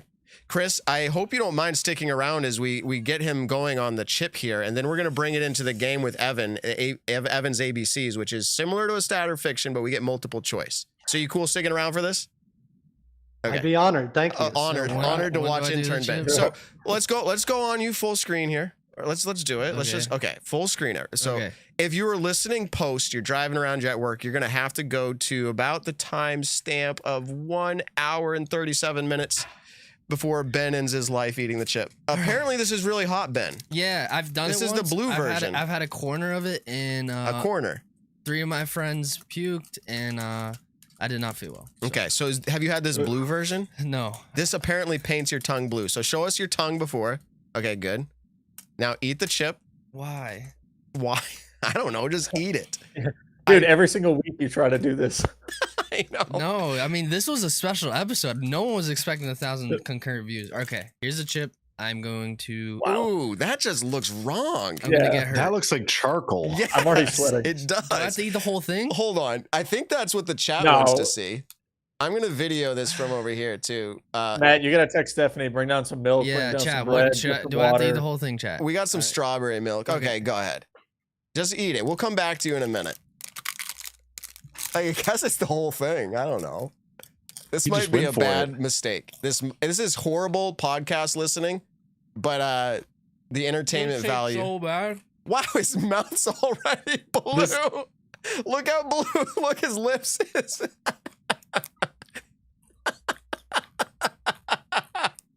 Oh my god. This is the best thing that's ever happened on our show. He says it's gonna kill me. I'm done. I'm done. Do you need to give me the controller? I just realized that. How are we going to switch the show? Breathe through your nose. Keep your lips closed. Just keep the intern cam up for now. Okay, the show just took this massive plummet of, well, the entertainment value is high, but A lot of us were here for other things in there. Don't wipe your mouth and then wipe your eyes right after Okay. by accident. I'm just gonna say don't do You're that. leaning off camera. The people want to see. How hot is it on a scale of 1 to 10? It's hot. It's hot, he says. No, Hey, give us a Ben, scale. the more breathing through your mouth, the more oxygen is flowing, and the hotter it'll feel. I kind of feel Just keep bad your mouth now. closed. Breathe through your nose. I'm trying to help him He's hear all of shaking this. and Is sweating. If you need to hilarious leave, and scary. you can go upstairs. Can you tell your wife to bring some milk? You can go. Give me the controller. You go up there. You can raid the kitchen. Go ahead. Give me. I'm gonna be a man. I got this. I'm gonna be a man. You give me that controller if you need. If you have a problem, you go do what you need to do. Guys, I'm giving him permission. He can leave the show. Okay. This I'm is what we do. shaking. To our I have the interns. heat high. I'm shaking. He is shaking. Okay. Chris, do I have any legal repercussions for intern Ben doing something like this on my show? No? It was on his own Ben, accord. give me a call after. We'll Yeah. talk. He has tears coming down his cheeks. Go full screen again. Just last one before we go. I'm to the- shaking. I have a heat high. I'm gonna be turned into a meme. All right, let's go 4 up again. This is like a game of like hot ones. We're like, now produce the show after you eat a chip. Okay. So let's do it. I might mute his microphone for a minute. Yeah. There we go, because he was breathing funny into it. But Evan, it's hard to transition from that. But thank you, chat. You forced it upon him. I hope you feel bad for yourselves. Thank you for the likes, the great concurrent live. We're taking it to Evan's ABCs. Evan, let's do it. All right, keep that Ben cam up just so we all know he's doing okay alive. and breathing still. Just for everyone watching live feeling okay while we play a fun game.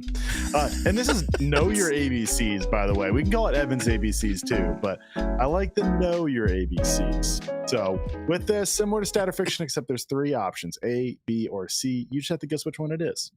So we have an elite event coming up this week, a real tournament of disc golf of the best players all playing there. So let's get into some questions about the Las Vegas Challenge. For 940 plus rated FPO players in 2022, the easiest FPO hole on tour was at Las Vegas Challenge. That is like that's a true fact. I'm leading into it. Okay. For 940 plus rated, you said. For 940 plus rated players, like I'm just looking at those Was that players. hole the 1? Easiest. Whoa, we're getting there. I want to know which course at Las Vegas that hole was. The easiest hole on tour in 2022 for elite and major events for 940 plus rated players. The best of the best FPO rated players. I'm having Which trouble course with was the it on? courses in my head. I wish someone could label Well, them that's for why me. that's why we got A, B, and C. So we got A, the Infinite course that is played on round 1 in previous years. I'll get to after the question. I'll talk about this year. But A, Infinite, that's round 1. B, Innova, which is rounds 2 and 4. And C is Factory, which is played during round 3. Although this year it is called the Millennium course. So which course at Las Vegas Challenge had the easiest hole on tour in FPO for 940 plus rated players? A, Infinite, B, Innova, or C, Factory?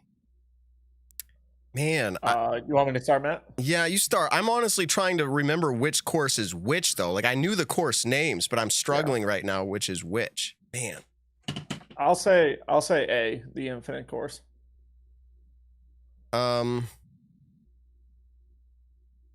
I don't know. I honestly don't know because I'm stuck on the courses. I can picture it in my head. It's hole 1 in my head. It plays into the sand traps. It's pretty short. I don't know what course that is. The chat, tell me. No. Infinite. Do It's not infinite. tell him. It's infinite. That's my guess. All right, over to you, Chris. I'm going to go B just to be different and say the Innova course. All right. The answer is A, Infinite. All right. I hate that you guys just got it by luck, but that's what That's this game is not too. quite. Okay, I didn't just get it by luck. Okay, sorry. Infinite is the Matt, easiest course. What and hole the Matt was it got then? it It by- wasn't hole 1? It wasn't hole 1. Is There it the probably were island? sand Like traps. the It's not the triple island hole or quadruple. Triple Yeah. island? I think it's I triple think island. triple. is it the yeah, go ahead. Tell us what it is. It is hole 3. It was a 666. It's a short par Oh. 4. 5. Yeah. Oh, it's a par 5 for them. For an FPO, and that's why it was the Gotcha. easiest. It averaged 3.94, at being a par 5 for 940 plus rated players. For 2023, they're limiting the Las Vegas Challenge to just 2 courses per division. FPO is going to play Infinite and Innova, while MPO plays now called Millennium, what was the factory course in Innova. So FPO will still be playing this hole, but they did adjust it to be a par 4 for this year. Nice. I unmuted Ben's mic for the sound effects, but he's I'm saying really shaking. I don't know. he says I need milk, and then I said you can go get it, and he's like, no, I'm gonna be a man, I got this, and I'm like, okay, bro. Men drink milk. Yeah, it's a good drink. It used to be a thing on commercials I drink too. a glass Got or 2 milk? every single day. All right. Good. So I have a point. Nick has a point. Chris, sorry. You get points in our book for your legal understanding. But Evan, what do you got? All right. Since its inception as the Gentlemen's Club Challenge in the year 2000, how many MPO players have won the event multiple times? An MPO, of course. A, 1 player. B, 2 players. Or C, 3 players. How many players have won the Las Vegas Challenge since 2000 under both names, Las Vegas Challenge and Gentlemen's Club Challenge? How many players in MPO have won it multiple times? I'm going with 2. Which would be? Oh, you have to B. say who it is? Oh, yeah. No. Paul Macbeth. No. Go ahead, Chris.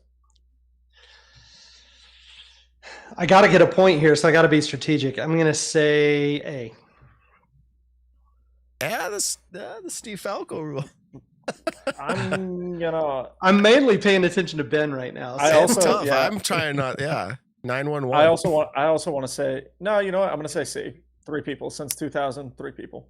All right. We got Matt with B2, Chris with A1, and Nick saying C, which is 3. Wow. The correct answer is C. 3 players have won Las Vegas Challenge or Gentlemen's Club Challenge since the year 2000 multiple times. Barry Schultz has won it 6 times. He won 5 in a row during the mid 2000 stretch. Eagle McMahon is another one. He's the only one on this list to win twice when it's an elite event. Mhm. And Nico LaCastro has also won it multiple times. I do have it right here because that is important. He won it in 2012 and 2014. Eagle won it in 2018 and 2021. And Barry Schultz won it from 2004 until 2008, missed 2009, but won it in 2010. You said Nico. That would have been interesting to hear not interesting in satisfactory way, but him to have legal issue over this last year. But maybe he did. Maybe it was settled outside of court. This is the point. I think this must happen in the disc golf world more often than we know. This is one of the first public. So anyways, we're kind of off that topic. So Nick, 2, I have 1. 2 Chris, points. how many? Oh, Never mind. never mind. Don't worry about it. All right. I'm coming had to back. do I'm a it. late He's here for fun, you know. All right, Evan. All right. Sarah Hokum is the current Disc Golf Pro Tour points leader, thanks to the wraparound events. This is not the first time she's been the Disc Golf Pro Tour points leader in her career. The question is, when was the last time Sarah Hokum was number 1 in Disc Golf Pro Tour points after a calculated week? A, 2017, B, 2018, or C, 2019? Did you say after any given calculated week? So it's like at some point she was number 1. The last time she was number 1 at some point. Yeah. Okay. When it was calculated, so after the event. What were they again? One more time. 2017, 18, or 19. So And it's wait, A, specifically B, C in after that order. LVC? Or just at any point?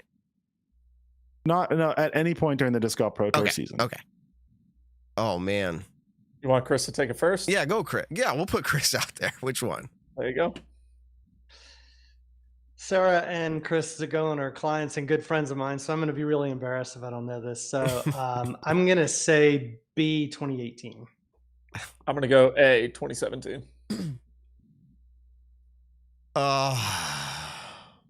The Nico clock has started, I know. You got to go the Falco rule. 2000 and 2018. I'm going with Chris on this one. If we get it right, we both tie Nick. No, Chris is still be one back. Sorry. But Well, I'd like to think he's tied. I guess he gets 2 points. Yeah. All right, Evan. All right. The answer is B, 2018. Ooh. So always listen let to the record legal reflect counsel. I answered first. Yes. I was pretty confident with mine too. I said always listen to legal counsel. Yeah, I did it.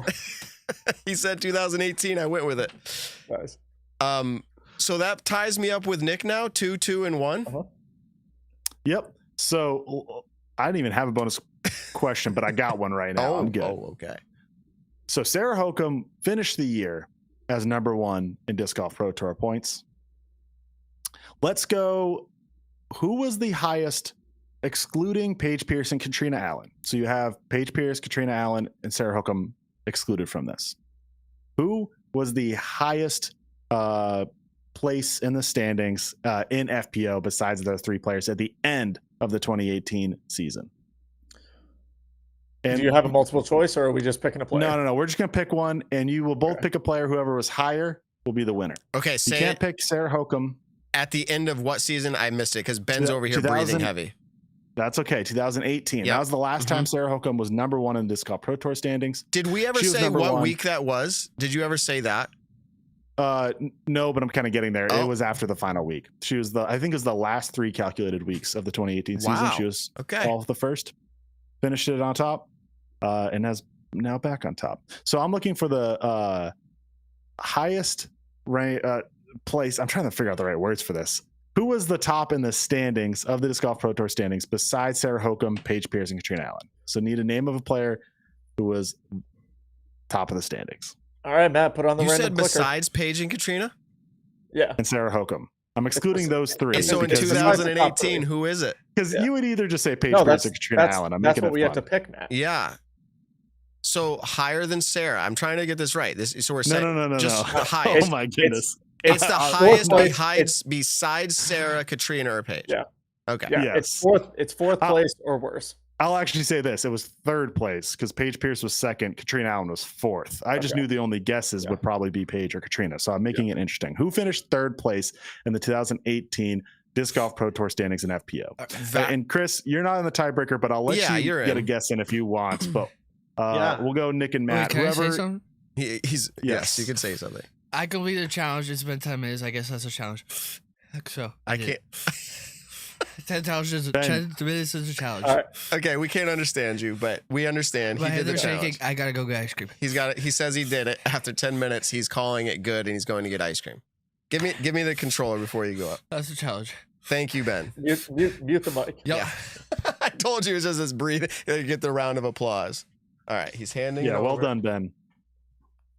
He's crazy. All right, He does it for the who, likes, people. And the super chats are coming in for Ben. We'll make sure he gets some of that. Some of it. No. Who do you want to go first, Matt? Oh man, I'm struggling with who it would be. I got to think. I have a guess. If you want me to go first. Yeah, I mean, I got a guess too, but I want to go last. I wrote Okay, it down, that's fine. but I don't think it's. I think it's wrong. Back then, I'm gonna be off. Valerie Jenkins. I'm gonna say Paige Bierkes. Back then it was Bierkes. Oh my goodness, that would be great. That was when my I say guess. Valerie, I'm going with. I mean, she won Worlds that year, so I'm assuming that Haley she had a King. good part. I'm changing But it. Even nice. Yeah, I mean, when I said Val Jenkins, she wasn't playing then. I was gonna say I don't even think she. Was no, she playing in wasn't. I 2018. had the dates horrible in my mind. I understand I lost. I understand that, but I am changing it to Haley King. I'll switch. All right. I'll switch mine so that I won't overlap with Nick. I'll say Okay. Jessica Weiss. All Ooh, right. that's a great guess. Cool. Let's start off with Matt. Man, did I bomb 'Cause it? Val Jenkins is not it. She wasn't she even only played one playing. event that year. She Yeah. came in 5th, so that's good. That's SFO, San Francisco Open. You changed it to Haley King, who also only played one event and finished 8th at Ledgestone that year. So not right either. I'm sorry. Yeah, a little bit early on Haley King, a little bit late on Val Jenkins. Both great players finished high in the standings in other years. You should have just said Juliana Korver. That would have been Yep. the So- 3 best answers. So Nick wins by default, at least in the Nick and Matt I battle. have got for the so much head-to-head for the distraction winner. over here.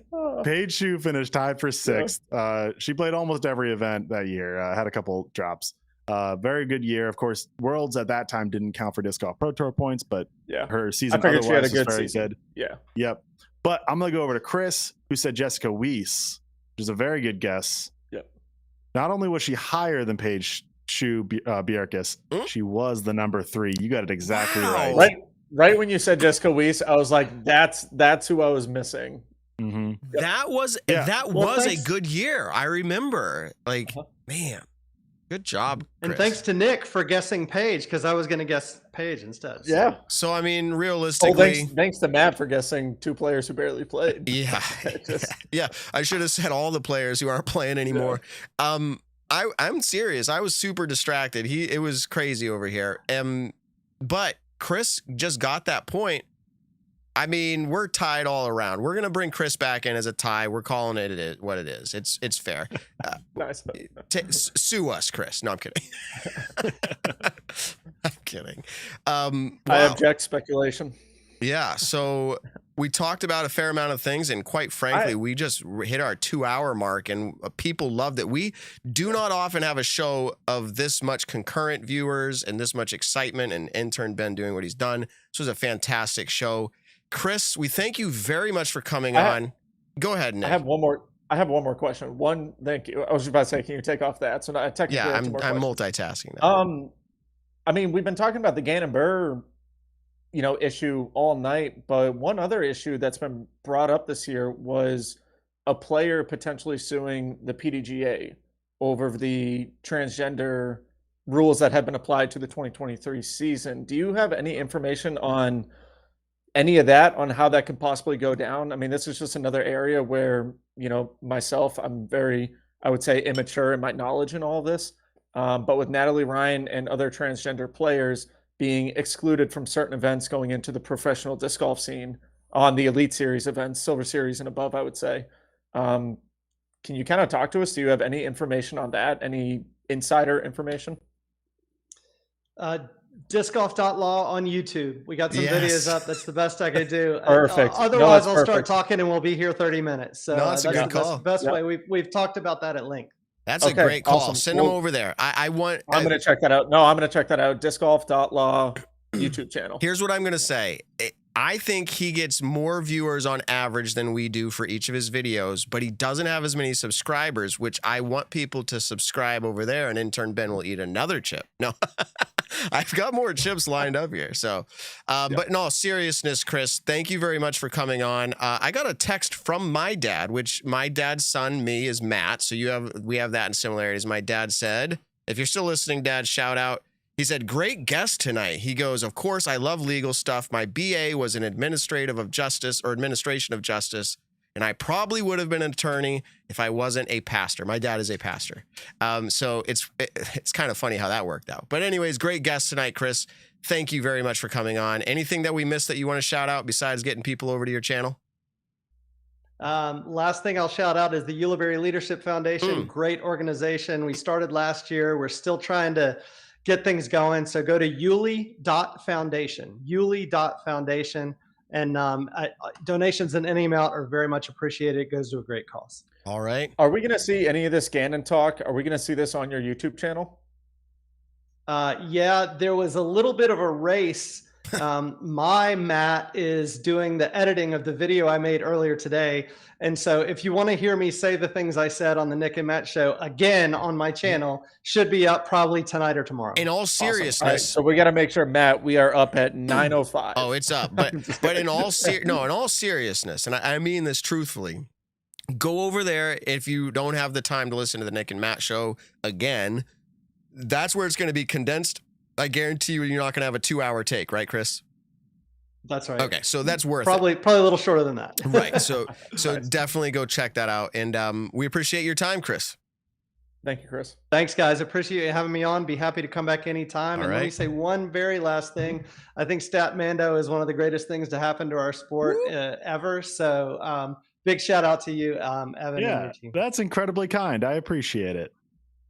All right. They're all right. Thank you. Now, with that being said, that was too nice. We can't bring you back. We only have mean things to say about it. I don't know what to say now. It's all right. Cool. Chris, thank you very much. We're going to let you go and we're going to wrap up the show. Appreciate it. All right. Bye. Okay, everybody. That was a show for the ages when we brought on legal counsel, not for the Nick and Matt show. Well, kind of for the Nick and Matt show, but for the Nick and Matt show viewers. We had a live call in there. Intern Ben ate a 1-chip challenge chip. You got to check that out. And he's not even, he's not here. Speaking of intern Ben right now, because he's in a blank chair right now. But speaking of intern Ben, March 18th and 19th, Ben is running the New England Disc Golf Expo. He wanted to talk about Northeast Disc Golf Expo. And so anyways, March 18th, 19th in Boxborough, Massachusetts. Check it out if you are a local in this area. Tons of great companies are going to be there. Statmando will be there. The Nick and Matt Show will be there. Trash Panda is going to be there. Overthrow is going to be there. A ton of people are coming out to that event. So if you are in the area, check it out. And check out his Instagram page. You'll find all the links. In all seriousness, that's another thing. We're all here for the shout outs. Intern Ben deserves that. I'll stutter to say it. Yeah. And for everyone who donated earlier, I can go back and look at everyone, but we got, I think, about $40 worth of donations that everyone's saying strictly should go to Ben because we made him eat a chip tonight. Yes. That is he will get burning off his face. whatever YouTube decides to pay him, but we will make sure he gets it. In wrap up here, because I realize we're at 2 hours. Sometimes we go long on shows when it makes sense. This is one of them. We're going to kind of do that. So we are at our topics here. So Gannon Buhr, we just talked about all the contract. I was able to have text message conversation with him. Don't tell anyone. But prior to the show, I was able to have a little bit of back and forth. Some private stuff, some stuff that he said would be okay to share publicly. One of that being, look for the nickname 5-disc Gannon. 5-disc Gannon, he said, for the win. Now, I kind of asked, like, what do you mean 5-disc Gannon? He says, I only have 5 discs currently. I'm going to play. I would have to say we'd bring in back our legal counsel again, but I think that would have to do with, if you looked at his contract or his qualm, if you will, he was saying he can't promote the current plastic. He doesn't feel happy with it. So you got to believe he can't do that now either, because then that would void his complaint, right? So either way, he's playing with 5 discs. He also said he will be throwing and wearing all Prodigy, which may not come as a surprise, but announcing he's leaving Prodigy and now he's throwing all Prodigy and wearing them is interesting. So 5 discs. I don't think that's 5 molds. I think that's 5 discs. So be on the lookout for that. You guys have any reaction to that? Wild. Yeah, wild. Yeah. What have we come to? Yeah. Good on him. I mean, from personal experience, before I was a Discraft sponsor player, I actually was putting with PA4s and had a couple Prodigy discs in my bag. But one of the biggest complaints was on some of the discs, just the massive amount of flashing. And I've felt some discs previously that, players who or friends of mine who are players for Prodigy have showed me. When it comes to the inconsistencies of their plastics and molds, I don't really know. One of the things that Gannon had talked about was the PA3s that he won the USDGC with were not the same mold as the PA3s that they came out with when he did win the tournament for USDGC. So I don't know if he finds the 5 best discs that he actually feels like he can throw. I'd be curious to see what he can do this weekend with them. Something can be said about simplifying your bag. I mean, we saw like Ricky at, oh my goodness, I'm blanking on the name. Nantucket, thank you. Yeah. Play with a shopping bag and have like 3 or 4 discs and one. But pretty sure one of them was a DX Valkyrie that he found in the woods. Yeah, exactly. Like that. That was also, a good B tier. Not quite the best elite events that we see. So seeing 5 discs with windy conditions will be really interesting. But hey, that also might help him. I mean, he's obviously a great player. And we always say it's the archer, not the arrow. We'll see. Yeah. I will leave it at this. He did say in my text message, I want to double check to make sure I have this right. He's using this as motivation. And when he says this, we can assume what he means. But just got to use it as motivation for the win this week. So be on the lookout for that storyline. That would be, I don't know, epic proportions. Because then we're bringing Gannon on to talk about his win. and we probably can't talk about anything else, but it would be like epic because of so much packed into your brain for that portion. So that would be interesting. Okay. Let's go to, we kind of previewed it a little bit, but the Pro Tour starts this week. I mean, like, what is it? It's Monday right now that we're doing the show. Thursday it starts, right? Thursday. Yeah. And this is technically an Elite Plus event, correct? No. Elite Plus events are only Ledgestone and Portland. I thought it was any event that was 4 rounds. No, it's, I mean, it's kind of been thought that Elite Plus events will be 4 rounds, but Vegas is not it might be the only 4-round non-Elite Plus event, which kind of gets confusing because playoffs will also be 4 rounds and they're not Elite Plus, different things. Kind of feeling all that out. But Matt, you're absolutely right. It starts way before we know it. I'm going to be out there, by the way. I'm flying out Wednesday, which is just like whoa. Don't know if I'm ready for that, but are you going to remote in? Or are you coming back on Monday? I fly back on Monday. We'll see. We'll see. I'll have to line on my schedule. I did just change my flights around, so it might be good, but might. All right. We'll see. We're gonna need you. We're gonna need you on Monday. If there was ever a time. We'll see. No, I'll see. Use the Gannon Buhr logic. We'll see. We'll see. We'll see. So weird. Really quick. Last thing I want to talk about Vegas. We were just talking about the courses. So are the courses the same, but the FPO players are playing the Infinite in Innova course, and then MPO are playing Millennium, which was the Innova factory store in Innova? Yep, you're with absolutely maybe correct. with some small tweaks on each course. I don't believe that any tee pads moved. I think there might be small tweaks to bassman placements. I'm not 100% sure on that. I do know that pars have changed on the Infinite course, which is now an FPO only course for what elite viewers will see. So the event is also hosting AMs. It's hosting the Disc Golf Masters Tour. So there's a lot of other players on there. There will be other divisions playing the Infinite course. Don't know what those pars will be, but they do play the same tee pads and baskets. So other things do come into play. I know changing tee pads and baskets on that course is very tough because the golf course is being on a golf strict. course. Yeah. Okay. I think this is a great move. I remember maybe it was last year or the year before, but I'm pretty sure Paul Macbeth had said that he wasn't going to play that tournament. And there were multiple pros. I just think Paul off the top of my head, but I think there were more multiple pros who said they didn't want to play that tournament anymore because playing the 3 rounds and then also the amateur weekends going on at the same time, you have literally hundreds and hundreds of people trying to practice all 3 courses within that week. And realistically, they just got done the All-Star break. You have Monday, Tuesday, Wednesday to go practice 3 different courses for a 4-round tournament. I think this is a great move. I actually really enjoyed the Innova Factory Store course when I went out there in 2021. But I think this is a great move for the tournament. I really don't think playing more than 2 courses is really necessary for touring players anymore. And as fans, I think it's a great. Yeah, and as fans, I think it's tough to only see a course once because then it's just super forgettable. You don't remember it super well. I mean, you remember the Infinite course because it has the triple island hole. You usually remember like the first and last hole of courses. But I bet you if you quizzed people and you showed coverage of a hole, but you had no graphics and you said, hey, what hole is this? Or even what course at Vegas this is, I think fans would struggle. So with this change, hopefully it gets the courses to be more memorable, gets players to be more dialed. I think it's good all around. I got some quick topics just to touch on in preview, Matt. We also got to do predictions. I mean, realistically, this is the first tournament where we finally get to make some predictions. We can make them quick, but we have to do some predictions. The timer's up, and so we're going to limit this to 2.5 minutes. I'm good with predictions and whatever else Evan had to say. So, Evan, give us your last thought, then we'll get predictions in. All right, I'll say notable things. Kristen Tatar and Paige Pierce are not in the field for FPO. Tatar's still coming back from injury, and I'm not exactly sure why Paige didn't play this. Maybe she's dealing with an injury or just a choice of what event to play.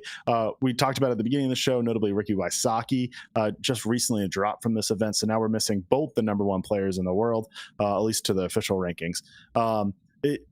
In FPO, notably, Owen Scoggins is now the highest rated player in the field. First time she's ever been the highest rated player in a field for an elite or major event. That is incredibly interesting. Eagle McMahon has won this event every other year he's played it. He didn't win it last year. Now he's playing it again, so it lines up. And MPO is looking, I mean, both fields are looking, I don't want to single out MPO, but both are looking incredibly interesting. Just with FPO not having Paige Pierce and Kristen Tatar kind of leaves like a little bit of an interesting factor. I'm picking #1. I'm picking a #1 because I could just say all the best FPO players in the field. So I'm going to pick Katrina. I think Katrina takes this down. There will be others that are close, but I think Katrina takes it down. And MPO, It's a bomber's course. It's either Calvin or Paul. I mean, it would be awesome for Simon, but I think it's oh man, I'm gonna go with Calvin. You guys, this is a new year. I'm picking Calvin. It's a good one. Yeah, there you go. Right Whoa, off would the you rip. look at that? It We happened. didn't really Let you talk go about. ahead. We didn't really talk about this. I can make my predictions very quick. I'm gonna say either Eagle or Paul. I want to go with Paul, but I also want to say Simon in there because Simon was easily the best player this weekend. I feel like at the All-Star event and the doubles and singles round, it was great to watch him throw MVP. But I'm gonna go with my boy Paul Macbeth as winning the first big tournament of the year. And then Katrina Allen on the FPO side. I think she's ready to just come out and dominate. Man, it's going to be hard to go 3 for 3 picks on Katrina Allen. Not that she doesn't deserve it. But last year, the Las Vegas Challenge, 2 out of the podium spots, Kristen Tatar and Paige Pierce are missing, as I said. The only other player within 10 strokes of Katrina Allen's winning score was Haley King. I think that's totally possible, but it's tough to pick Haley King right now. I was so close to wanting to pick Evelina Saladin and dang it, and Henna Blomroos, but And then you watch the putting. All Stars just wasn't it. They still need to figure out some things. I don't know what else to say, so I'm going to go Katrina Allen as well. MPO, I don't know where to go. Part of me is saying Paul Macbeth. I like the Calvin Heimberg pick. I like the Eagle McMahon pick. I kind of want to go on a wild change of course. Las Vegas Challenge is seeing a lot of new winners, like their first win on Elite Major. Quality players, very good. It's not a fluky. It's just their first win. So I'm going to go Joel Freeman. Okay. Ooh, I might change that up, but that's as of the show Big right time. now. That's who I'm picking. I think Freeman. it's hard to call them dark horses, but honestly, Kevin Jones is in this. Gannon Buhr is in this. That's not a dark horse. Corey Ellis just played great at the All-Star event too. I mean, ton of players really. It's going to be an awesome year. Kyle Klein played great in the singles round. Going to be awesome, fun to watch. Yeah, and so we're almost there, guys. Can I give my prediction? Okay, intern Ben's Thank back, you. everybody. If you're Welcome still to the live. show, Ben. All right, here's Your green screen's all messed up, but that's okay. it's okay. My prediction, I'll just keep it quick. Gannon Buhr, 5 is Gannon, and Paige Pierce gonna win it. Take it down. She's not going. Paige Pierce is going to win it. Oh, man. She'll win. I'll cut you some She's slack not going? eating the chip. No, she won't be there. You missed it. You were Okay, Cat Merch, thank you. Whoa, Cat Merch is a. I literally dark thought he was horse. about to say Kristen Tatar, and I was going to say we'll go with that one. Yeah. So Cat Merch is a token Ben pick. I'm Good putting pick, up the but- 2.5 minute timer because we got to keep ourselves on there. We're already over here. So All right. Prodigy loses valuable players in recent years because we've talked about the whole thing with the legal, suing, Gannon, all of that. Great conversation. I think people are saying in the chat, this is one for the ages. This show is a top 5, They're loving it. I don't want to go down that road quite as much, but is it overreaction to say that Prodigy has lost a lot of valuable players in the recent years? You'd say, well, what does a lot mean? And then I would say compared to other manufacturers. So that's your differentiator. Innova, I feel like would be in that conversation. And I listed off the names earlier, but you had some significant players, had they stayed with Prodigy, would have made a big deal for Prodigy, and they're leaving. What is it that's not allowing Prodigy to keep the players? Are they just not willing to dish out the money? I mean, we see people, it's the money maybe. And Innova losing players too, probably the same thing. So what do you think, Evan? The money issue is really interesting. Now that earlier, the discgolf.law threw out the idea of maybe someone is going to try to buy Prodigy. A lot of these ideas point to like money issues. You know, that the COVID was tough as much as the sport boomed.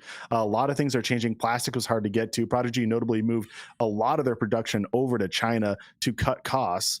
So this might tie into a lot of other things that they just couldn't pay players a lot. They were able to re-sign Kevin Jones. We don't know the numbers, but I'm going to guess that that's a good deal. They still have a lot of other notable players, but their team is getting awfully slim.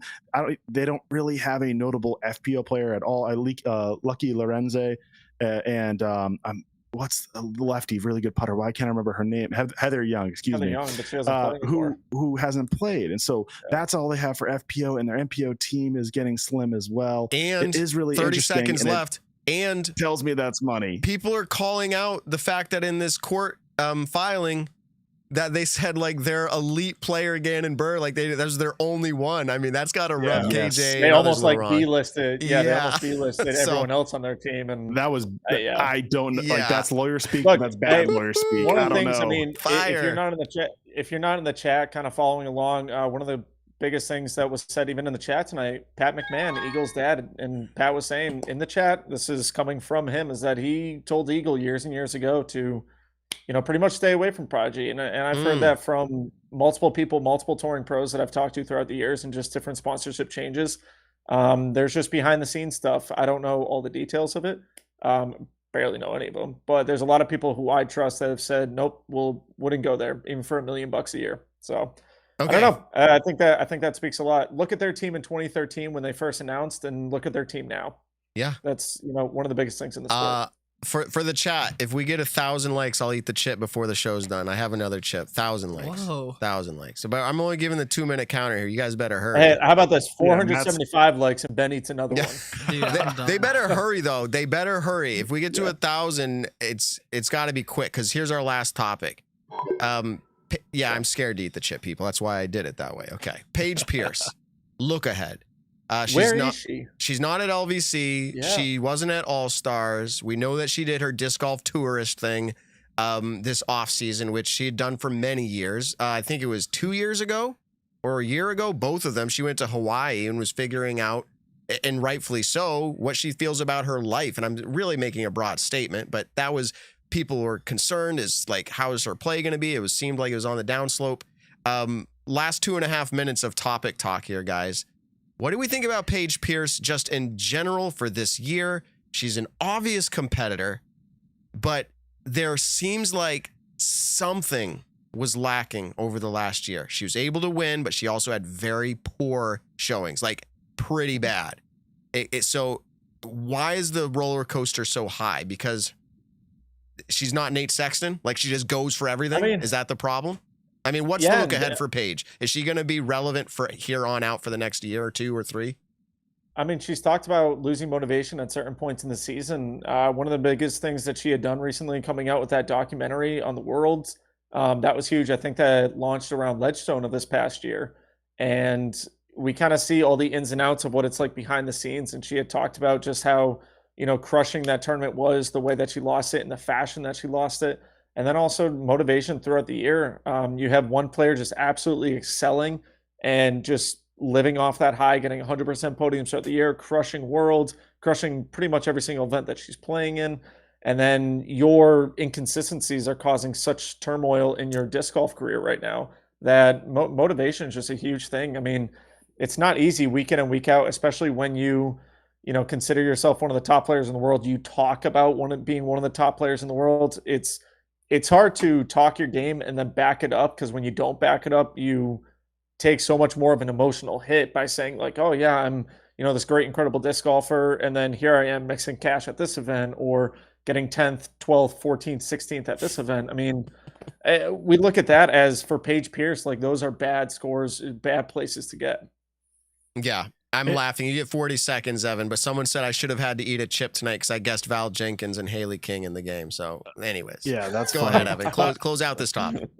Yeah, I think it's a It was tough horrible. mentality thing, because she hasn't had someone in her career really just get the better of her head-to-head wise, like truly like beat her. And Kristen Tatar has been doing that. Katrina Allen has been an incredibly good opponent to Paige, but Paige has still had her overall in the head-to-head. So I think there was probably lots of other things going around, but my guess is like that just made things come out a little bit more, where she was just feeling a little bit not confident.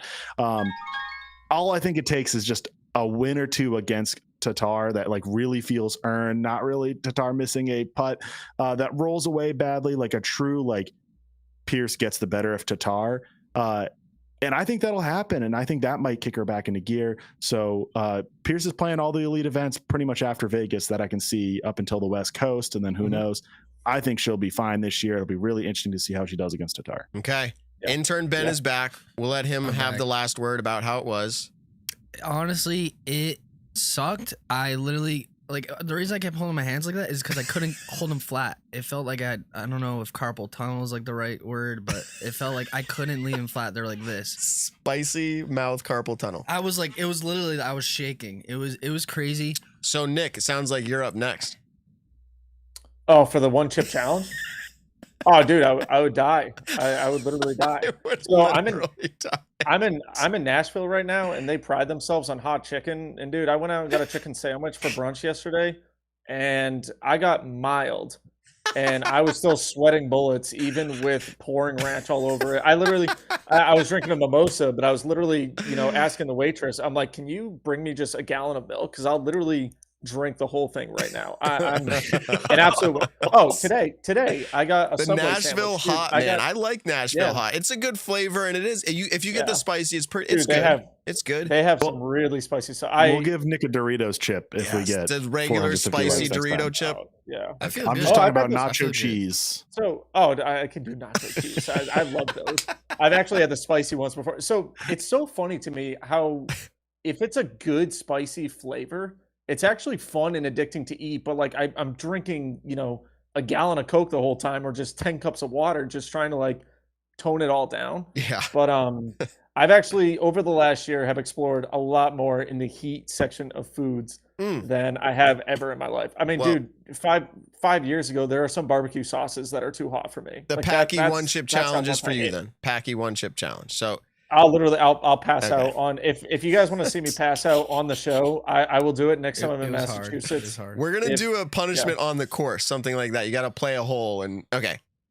Someone asked if I can handle the GG hot and spicy jerky. I've had it before, and it really is tough for me to handle. Okay. So that's the extent of my. Someone says $50 for me if I'll take the chip in the last 10 minutes. Oh, 50. I don't need the money. I don't need the money. I'll do it for the likes though. Okay, so here's my closing thoughts. I took a lot of notes from this weekend. If we had to judge how players are going to do this season off of All-Star Weekend, I think a lot of players would be sorely lacking. That being said, in the singles event, there was some better play, but I think standout to me, Paul McBeth's forehand. Am I off here? Or if you watch the singles round, did his forehand look really good? Like, he's not a forehand dominant player, in my opinion, but this course probably shaped up for it, because I remember Eagle throwing backhand lefty at one point, but like it just looked super solid and clean, and I saw him do it over and over. So I don't know. Paul McBeth's forehand looks looking really good. No, it looked really smooth. I think, living down in Florida now, he's getting a lot more opportunities to practice in the off season, and I'm sure that's one thing that he's been able to utilize is just working up that forehand again. Jeremy Colling years and years ago, I forget what coverage he was doing commentary on, but he had said, it might have been European Open from 2013, but he had said Paul McBeth really does have one of the most underrated forehands in the game. Now, it's not the most flashy forehand where it goes the farthest, or it doesn't look as smooth as, let's say, Jeremy Colling, but when it comes to getting the job done, his forehand actually works out very, very well. Okay. No, I agree. And we're at the last minute of the show here. We didn't have the same excitement of a Nico ace. Remember that? That was crazy, bumping and rolling and all that kind of stuff. But Sarah Hokum got an accuracy challenge ace. That was cool. And then what else do I see? Oh, Paul McBeth 360 drive and doubles on hole 17. I honestly, it was funny because it totally botched it. Still threw further than me. But my takeaway from that was I was like, this is what I want to see more of, is the lightheartedness, fun, it doesn't matter. And doubles allows for that, but I want to see that through the whole weekend. Like, I don't want people to really care if their team wins or not. And I know it seemed lighthearted, but like at the end of the day, they're making choices to lay up or do this because they're trying to win. And I just want to see fun. Like, watch what I can do. I can hit this 50-footer under my leg. You know, like, I think that would be more fun. So seeing the 360 drive, even though he failed and botched it, I was like, yes, that's like what I want to see. Yeah. So that's my last take on there. Now Simon's 360 drives on that same hole to the top of the hill. Smoked. Yeah. Oh yeah. We didn't even talk about Simon. We'll have to bring him on at some point. I want to say he was to me the most impressive player that played in that All-Star event, especially in the doubles and the singles round. His putting, I played around with him before he left for Vegas. He was hitting every single putt we were doing at Maple Hill. Yep. He's in it to win it. Yeah, two of the holes were these massive kind of like, not spike hyzers, but faded to left at the end, like 500-foot shots. he parked both of them. He hit metal both times. It was, 2 holes that equaled 1,000 feet. He was putting at most like 6 feet. So yeah. Anyways, he's coming out. I just heard the weather though. The weather there is going to be awful. bad. I'm hearing like windy, like really windy, cold, wet. So keep an eye out. It doesn't look like it'd be fun to be there. That's cold for them, man. All right. That's great for us. I'm stoked. 55 degrees, sign me up. Windy, maybe not so much. Anyways, we got the music rolling right now. Everybody, appreciate you all tuning in for the chat. Over 1,100 people tuning in tonight to listen to an awesome episode that we had with Chris and everything going on in disc golf right now. So we appreciate you all. Appreciate all the sponsors. Check out Discera. Check out the newsletter. Check out DG Max Wax. All those people. Ben's Expo coming up next month. Don't forget to like, comment, subscribe on the episode. We already talked about it. Okay, thank you. I appreciate that. Thank you so much, guys. Don't forget to like, comment, subscribe. Tell someone you love them this week. We'll catch you in the next one. That's right. Ben, you're extremely awesome tonight. Blue background, blue mouth, getting us the likes. What a guy. Nick, you're awesome. Evan, you're awesome. Peace out, everybody. Until next time. The season has begun just about. Peace out. Peace. The Nick and Matt Show, a disc golf podcast designed for you, the disc golfer. Find the Nick and Matt Show on your favorite podcast platforms or join the conversation live on YouTube.